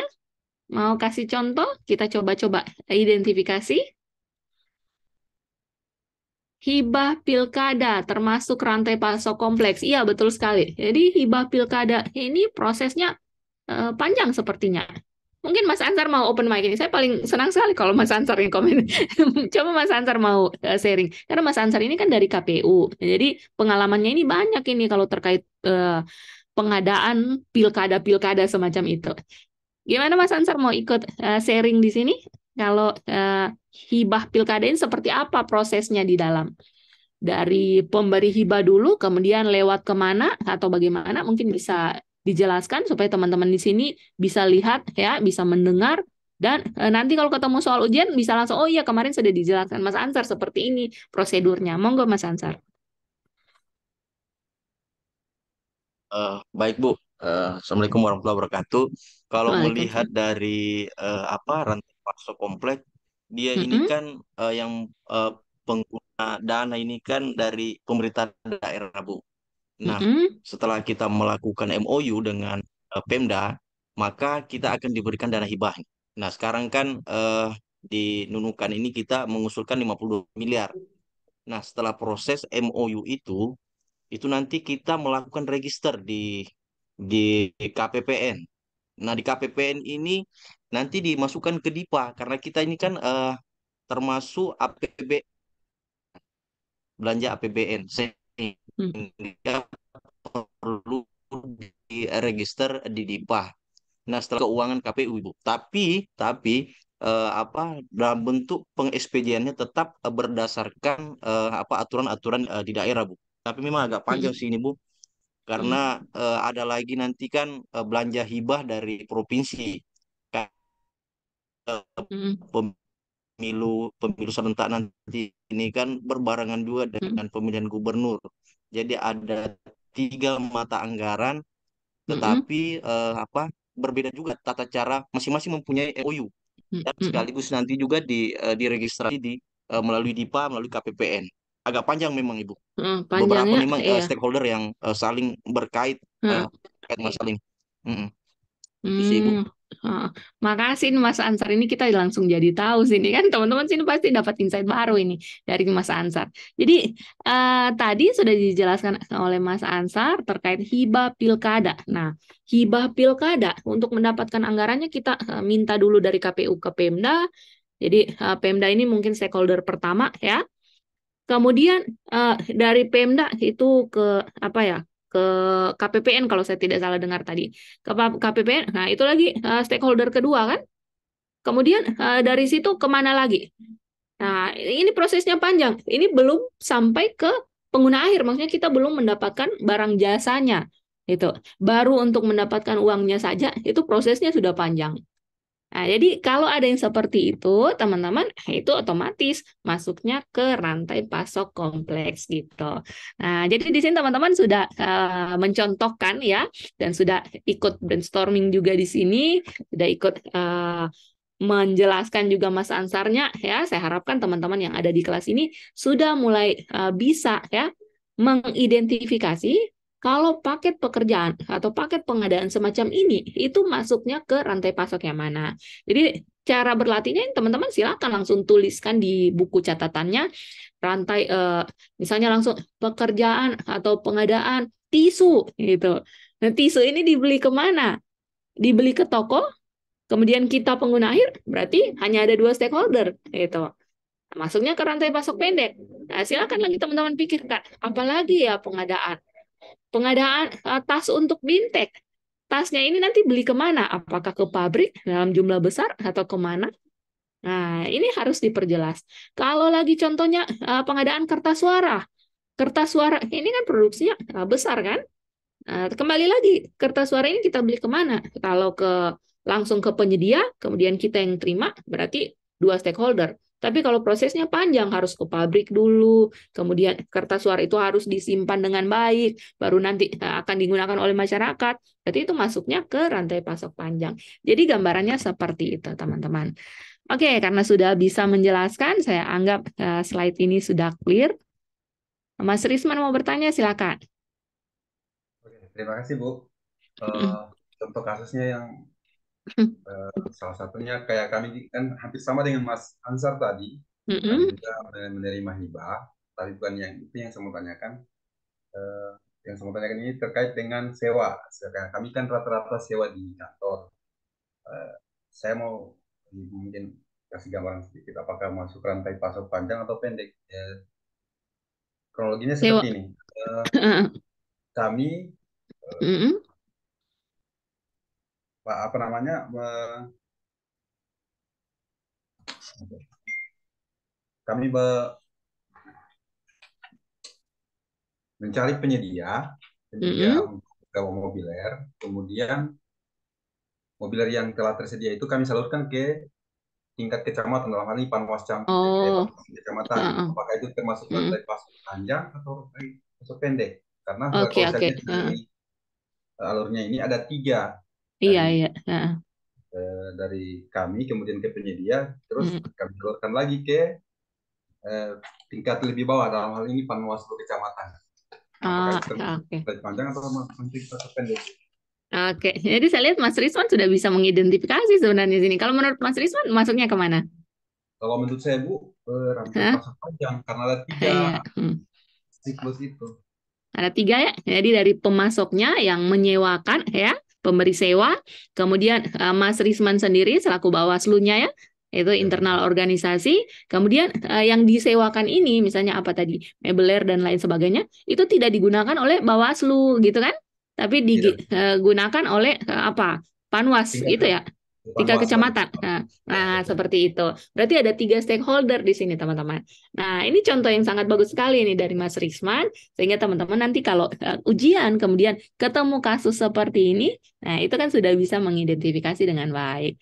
Oke, makasih Mas Risman ini mantap sekali ini sharingnya. Ini saya dapat insight baru juga ini untuk pengadaan untuk sewa kantor ini. Karena saya berpikir sewa kantor seperti yang kita gunakan di Pemda ya, kita sewa aula untuk pakai diklat langsung dipakai. Ternyata kasusnya beda kalau di Bawaslu. Kita sewa, kemudian kita kasih ke tingkat yang lebih bawah untuk digunakan seperti itu. Maka masuknya ke rantai pasok panjang karena terdiri dari 3 stakeholder ya. Teman-teman di sini saya lihat sudah bisa menjelaskan dengan sangat baik sekali. Kalau gitu kita lanjut lagi untuk slide materinya, yaitu penerapan manajemen rantai pasok. Nah, ini tadi yang ditanyakan oleh Mas Risman ya, terkait level manajerial. Kita lihat dulu penerapan manajemen rantai pasok di pemerintah itu ada tingkatan-tingkatannya, teman-teman. Jadi kita mengenal dalam 3 tingkatan kalau di pemerintah ya. Ada namanya level strategis, level taktis, dan juga level operasional. Di level strategis ini ya, orang atau stakeholder ya yang melaksanakan itu, yang punya kewenangan itu melakukan ya aktivitas manajemen rantai pasok ini itu ada di pimpinan puncak atau pimpinan tertinggi. Karena di level strategis itu yang dilakukan adalah pengambilan keputusan, penyelarasan strategi organisasi, ya, perencanaan terpadu dan lain sebagainya. Bahkan penyusunan regulasi dan prosedur itu ada di level strategis, level paling atas, teman-teman. Sehingga level strategis ini ketika kita contohkan ke pelaku pengadaan barang jasa pemerintah, maka masuknya ini ke PA-KPA. Karena kalau kita mau buat regulasi atau kebijakan, tentu saja pengambilan keputusannya ada di level puncak kan, ada di PA-KPA semacam itu, teman-teman. Kemudian di level taktis ini adalah tingkatan yang berada di tengah-tengah. Jadi dia bukan pengambil keputusan, tapi dia juga bukan pelaksana, gitu. Jadi dia ada di tengah-tengah. Nah, di level taktis ini itu bisa dilakukan pemetaan paket pengadaan. Jadi kalau dalam tahapan pengadaan yang sudah kita pelajari kemarin, teman-teman ingat di tahap perencanaan itu yang melakukan penyusunan perencanaan adalah PPK, ya. Yang melakukan pemaketan juga adalah PA, ya PA atau KPA, tetapi disusun oleh PPK, teman-teman. Maka di level taktis ini merupakan kewenangan dari PPK. Kalau di Pemda itu biasanya kewenangannya ada di Kabid semacam itu, karena dia berada di tengah-tengah antara PA dan juga antara staff gitu atau antara PA dan juga level operasional ini, level yang paling bawah. Nah, level operasional ini yang tidak punya kewenangan untuk mengambil kebijakan tentu saja, ya. Dia yang paling ujung, ya, paling terakhir. Jadi di sini untuk penjelasannya, ya, level operasional aktivitas yang dilakukan adalah pemilihan penyedia. Jadi kita bisa melihat ya untuk level operasional ini pejabat pengadaan atau pekerja pemilihan itu bisa kita masukkan atau kita kategorikan ke dalam level operasional. Di sini juga ada penerimaan, permintaan pengadaan barang jasa, ada juga proses serah terima. Serah terima pekerjaan ini kan ada di tahap ujung, kan? Tahap terakhir dalam tahapan pengadaan ini. Maka PPK bisa juga masuk ke sini, gitu. Tim pengawas juga masuk ke level operasional, ya. Penanganan persediaan, penanganan transportasi dan distribusi, pemeriksaan berkala, proses penagihan dan pembayaran. Berarti bendahara masuk sini juga. PPTK masuk di level operasional. Sekarang Mas Risman mau kembangkan pertanyaannya tadi gimana biar lebih spesifik buat kita bahas, monggo.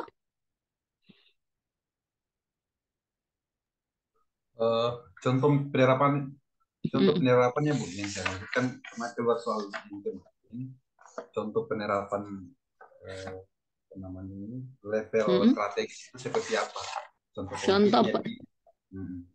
Contoh keterkaitannya dengan PBJP pemerintah. Oke, jadi contoh konkret dari penerapan ya manajemen rantai pasok pada tingkatan apa tadi yang ditanyakan Mas Risman? Taktis? Level strategis, Bu. Oh, di level strategis. Oke, jadi contoh penerapan manajemen rantai pasok di level strategis. Ada yang mau bantu menjelaskan di sini? Monggo. Mas Ansar ini masuk soal ujian. Oh, kemarin keluar ya. Mas Ansar mau sharing? Monggo, menanggapi atau mau menambahkan? Silakan. Ini kemarin Bu, di soalnya level taktis Bu. Saya juga pun tidak bisa jawab ini karena saya melihat modul, tidak ada jawabannya di modul. Ini kemarin Apa memang soalnya? agak bingung kita ketika apa yang ditanyakan Mas Risman itu kegiatannya yang keterkaitan dengan PBJP dengan level taktis. Kita cari di modul itu tidak ada. Cepat keluar, Mas. Saya bilang ini mana problemnya? Mungkin saya juga kebingungan Ibu terkait masalah ini. Berarti untuk opsi-opsinya berupa pelaku pengadaan atau kegiatan yang dilakukan? Jawabannya itu ada gimana kurang kedengaran? Langsung ya salah itu saya lupa juga. Gimana Mas Risman? Boleh diulang? Kurang kedengaran saya. Contoh kemarin pilihannya itu salah satunya kalau tidak salah pengadaan langsung. Oh. Kemarin itu soal jawabannya. Salah satunya pilihannya. Kami salah satunya pengadaan langsung. Yang lain bisa diingat opsi yang lain? Kurang ingat lagi. Penetapan RUP ada atau tidak? Sepertinya ada, Bu. Penetapan RUP. Penetapan RUP ada. Penyusunan rancangan kontrak ada tidak? Atau penyusunan HPS? Atau spektek?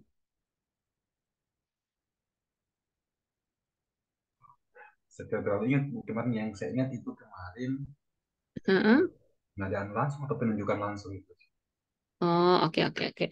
Ya, saya mulai bisa menangkap ini arah soalnya. Nah, jadi teman-teman ya, ini 3 level tadi, ini level strategis, level taktis ya, dan juga level operasional. Kalau kita kaitkan dengan tahapan pengadaan yang kemarin kita sudah pelajari ya di dalam pengadaan barang jasa pemerintah ini. Kemarin kan teman-teman sudah melihat ya di tahap perencanaan itu apa yang dilakukan dan siapa yang melakukan. Nah, kita kembali lagi ke level strategis. Level strategis ini sebenarnya siapa sih pelaku pengadaannya? Tentu saja PA-KPA, gitu kan? Level taktis itu siapa sih orangnya dalam pengadaan barang jasa pemerintah? Tentu saja PPK. Level operasional ini siapa sih pelaku pengadaannya? Tentu saja Pokmil atau pejabat pengadaan. Jadi kalau kita kaitkan dengan penerapannya, ya tentu saja yang memiliki kewenangan di level strategis ini tadi kan PA-KPA. Nah, sekarang PA-KPA kewenangannya dalam tahapan pengadaan itu apa?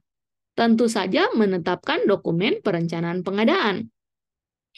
Kalau level taktis, PPK itu kewenangannya apa?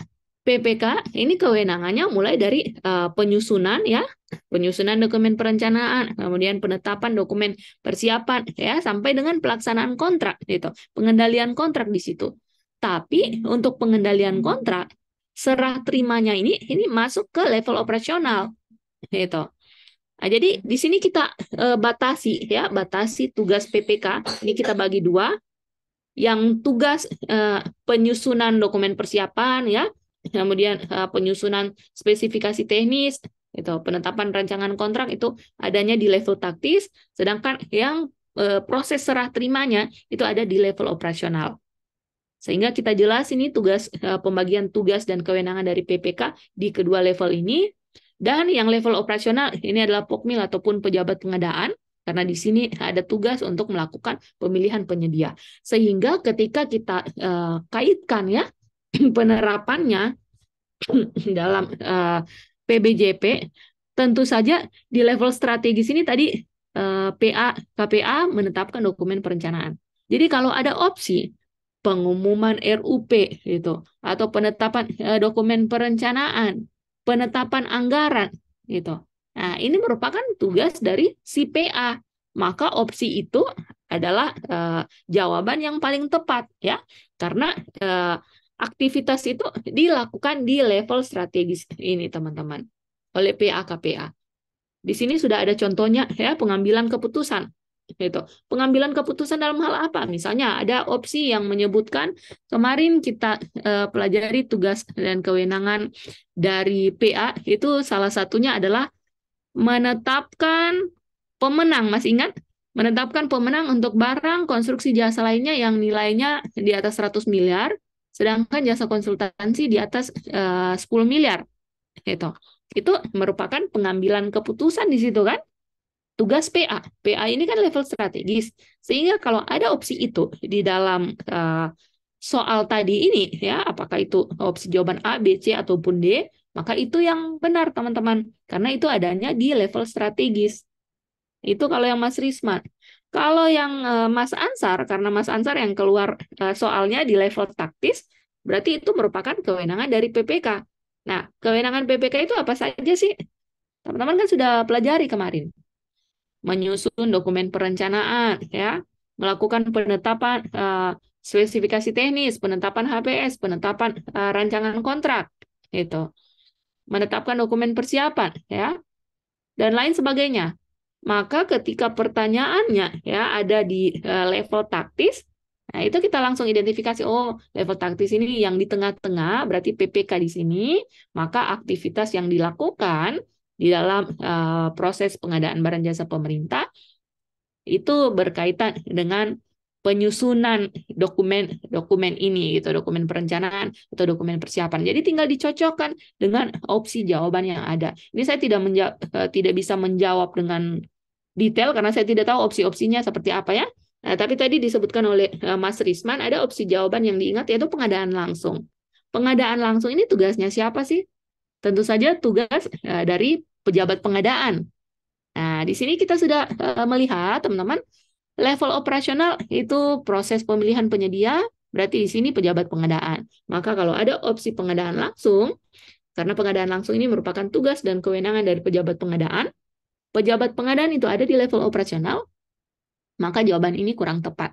Gitu, teman-teman. Jadi tinggal dicocokkan tadi opsi jawaban itu ABCD, yang mana yang merupakan tugas si PA, kalau yang ditanyakan level strategis. Kalau ditanyakan level taktis, berarti yang mana merupakan tugas dari seorang PPK. Tapi ingat, tugas PPK tadi ini kita bagi dua kan, yang berada di level taktis dan yang berada di level operasional. Kalau yang berada di level operasional, itu pada proses serah terima. Ya. Sedangkan manajemen kontraknya itu ada di level taktis. Berarti sebelum dilakukan serah terima, masih pengendalian kontrak, itu masuknya ke level taktis ini. Gimana Mas Risman? Bisa diterima ini atau mau dikembangkan pertanyaannya atau mau lanjut bertanya, monggo. Berarti Bu, kalau level PPK itu Mm-mm. bisa masuk di level taktis dengan level operasional. Iya, betul sekali. Tapi di level operasional hanya serah terimanya saja. Pengendalian kontrak di level taktis. Termasuk Bu, PPTK, pejabat pelaksana teknis kegiatan. Ya, PPTK ini ketika di proses pengadaan itu tidak ada PPK-nya, kan boleh kan? Berarti PA-KPA yang merangkap sebagai PPK. Maka PPTK akan melaksanakan tugas PPK gitu. Tapi PPTK yang mempunyai barang jasa. Jadi tinggal dilihat PPTK ini tugasnya apa. Kalau tugasnya melakukan kalau tugasnya ya berada di tahap persiapan pengadaan, berarti masuknya ke level taktis.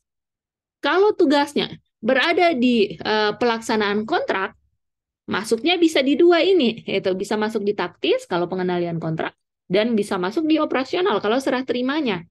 Gitu. Jadi kita lihat kata kunci pada soal, masuknya ke mana ini tugas dari PPTK. Jadi bisa ke operasional, bisa ke taktis, tergantung tugas yang ada di dalam soal itu. Itu Mas Risman. Gimana Mas Risman, mau ditambahkan, monggo? Clear kalau begitu. Sudah aman ya? Oke. Mas Aman. Ansar gimana? Mas Ansar aman? Jelas? Aman, Bu. Oke. Yang lain gimana? Aman. Oke. Yang lain gimana? Mau ikut nimbrung di sini bertanya atau sudah clear atau mungkin ada kegelisahan tersendiri terkait level 3 level ini manajerial ya? Mungkin ada yang dipikirkan oleh teman-teman ini kira-kira, Ibu kalau begini bagaimana? Langsung ditanyakan saja ya, kita diskusi di sini teman-teman supaya clear. Kalau sudah jelas bisa dituliskan di kolom chat, biar saya tahu kalau teman-teman ini masih ada di depan laptopnya. Soalnya kameranya off semua ya, jadi tidak kelihatan nih yang mana masih ada ya, yang mana ke toilet gitu, yang mana sudah tertidur di depan laptop. Aman? Gimana? Aman atau belum ini? Mas Ansar, ujian level ini pasti masuk. Iya, iya, iya. Makasih nih bocorannya Mas Ansar. Jadi teman-teman jangan lupa dicatat ya untuk yang level ini.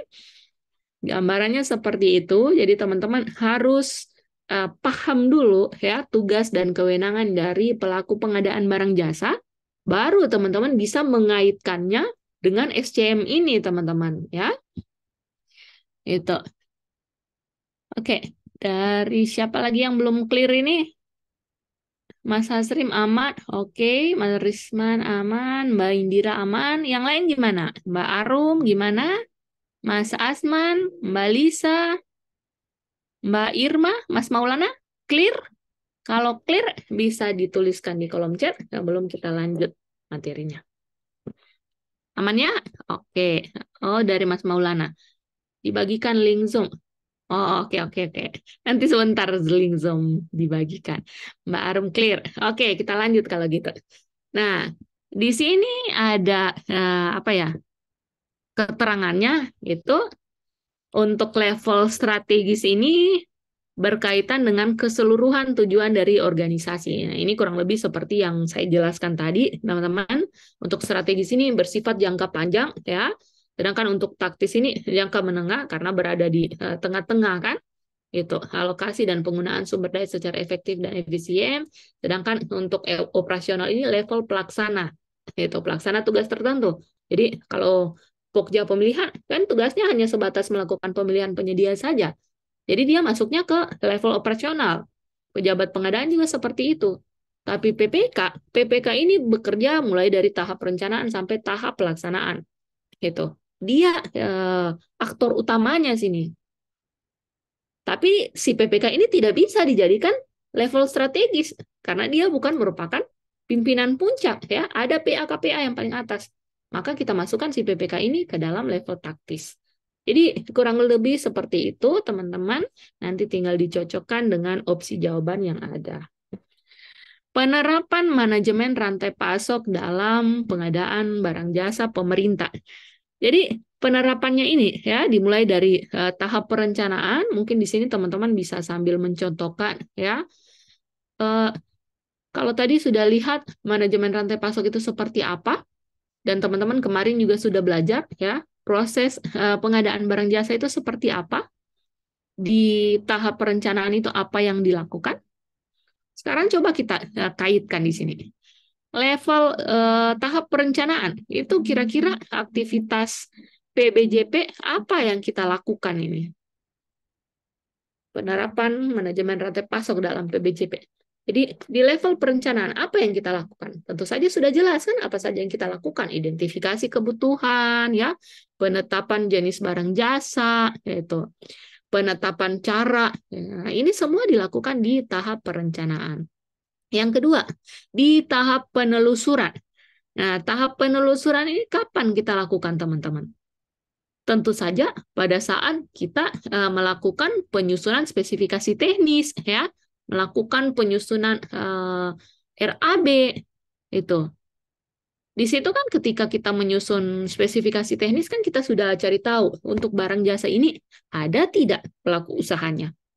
Siapa kira-kira pelaku usahanya? Gitu. Nah, tapi di sini ya penelusuran ini diikuti dengan proses pengadaannya, ya. Sehingga di tahap ini kalau kita lihat sini penerapan manajemen rantai pasok. Jadi nanti kalau ada soal seperti yang diceritakan oleh Mas Ansar dan Mas Risman tadi, teman-teman lihat ketika opsi jawabannya misalnya berkaitan dengan ini saya agak bingung menjelaskannya. Berkaitan dengan misalnya Pokja pemilihan melakukan atau PPK melakukan e-purchasing. Nah, itu kan masuknya ke sini. Nah, jadi sebenarnya ini mudah, teman-teman, kalau teman-teman sudah clear di tahapan pengadaan yang kemarin sudah kita pelajari. Dan jangan lupa tahapan itu jangan hanya tahu 3 tahapannya saja, ya, perencanaan, persiapan, dan juga pelaksanaan. Tapi teman-teman harus sudah bisa memahami, ya, di tahap perencanaan itu aktivitas apa saja yang dilakukan. Di tahap persiapan, aktivitas apa saja yang dilakukan. Di tahap pelaksanaan, aktivitas apa saja dilakukan. Dan siapa yang melakukan. Sehingga ketika ketemu di materi manajemen rantai pasok ini, itu sudah bisa memasangkan, ya, memasangkan antara aktivitas dalam PBJP ini dan disinkronkan atau dikaitkan dengan aktivitas dalam manajemen rantai pasok. Untuk tahap produksi juga saya kira kalau ada soal ini bisa mudah teman-teman mengidentifikasi, ya. Kalau tahap produksi di manajemen rantai pasok itu kan pelaksanaan kontrak. Misalnya pekerjaan konstruksi, itu kontraknya sementara dilaksanakan. Atau untuk pengadaan mebel yang tadi saya contohkan ketika mebelnya dibuat gitu. Atau pengadaan jasa konsultansi ketika aplikasi itu sedang dirancang gitu. Nah, jadi seperti itu teman-teman contoh-contoh penerapan manajemen rantai pasok dalam PBJP. Yang tahap transportasi, distribusi juga saya kira sudah jelas, ya. Untuk manajemen pergudangan juga seperti itu. Ketika kita ada paket pekerjaan konstruksi, di situ ada gudang untuk menyimpan alat-alat, ya, material dan lain sebagainya. Nah, itu contoh-contoh penerapan dari SCM ini, teman-teman. Serah terima dan juga pergantian, ya, penggantian atau penukaran barang itu. Nah, di tahap perencanaan di sini penjelasan-penjelasannya, ya, seperti yang saya jelaskan sebelumnya. Proses perencanaan itu akan menghasilkan sebuah rencana dan jadwal pelaksanaan kegiatan yang lebih komprehensif, yang tepat kuantitas, tepat kualitas, biaya, waktu, dan juga tingkat layanan. Jadi karena masih perencanaan, ya, teman-teman langsung ingat modul perencanaan kemarin itu apa yang dilakukan. Nah, seperti itu teman-teman. Ini saling berketerkaitan, ya. Di penelusuran pasokan, sourcing dan juga procurement-nya. Ini kita bagi atas 3 kegiatan PBJ, kan? Di kegiatan rutin, ini ada contoh-contohnya, ya. Ketika dilakukan peramalan kebutuhan, seperti tadi Mas Risman sempat menyebutkan, ya. Pemasok sudah diseleksi terlebih dahulu. Nah, ini adalah aktivitas-aktivitas yang dilakukan. Ini nanti bisa dibaca untuk melengkapi pemahaman teman-teman semua, ya. Di tahap produksi, ini juga sudah jelas, saya kira ya, di situ ada quality control-nya juga, karena itu pernah seingat saya keluar pada saat ujian ya, terkait quality control, itu ada di tahap produksi, teman-teman. Kemudian di tahap distribusi juga saya kira ini sudah jelas. Di manajemen pergudangan tentu saja di situ dilakukan fungsinya untuk menyimpan bahan baku ya, barang yang hasil produksi dan lain sebagainya. Setelah barang jasa itu selesai, dilakukan serah terima hasil pekerjaan dan ini merupakan aktivitas juga dalam manajemen rantai pasok yang diterapkan di dalam aktivitas PBJP, teman-teman. Pergantian dan juga penukaran. Jadi untuk materi SCM kurang lebih seperti itu. Memang kalau kita lihat ini sepertinya agak sulit ya, karena baru kan materi ini, itu baru dipelajari. Jadi kok kita belum paham ya. Tapi kalau teman-teman sudah clear di tahapan pengadaan itu ya, di 5 materi kompetensi yang sebelumnya, nanti di materi SCM ini teman-teman tinggal memasangkan sebenarnya.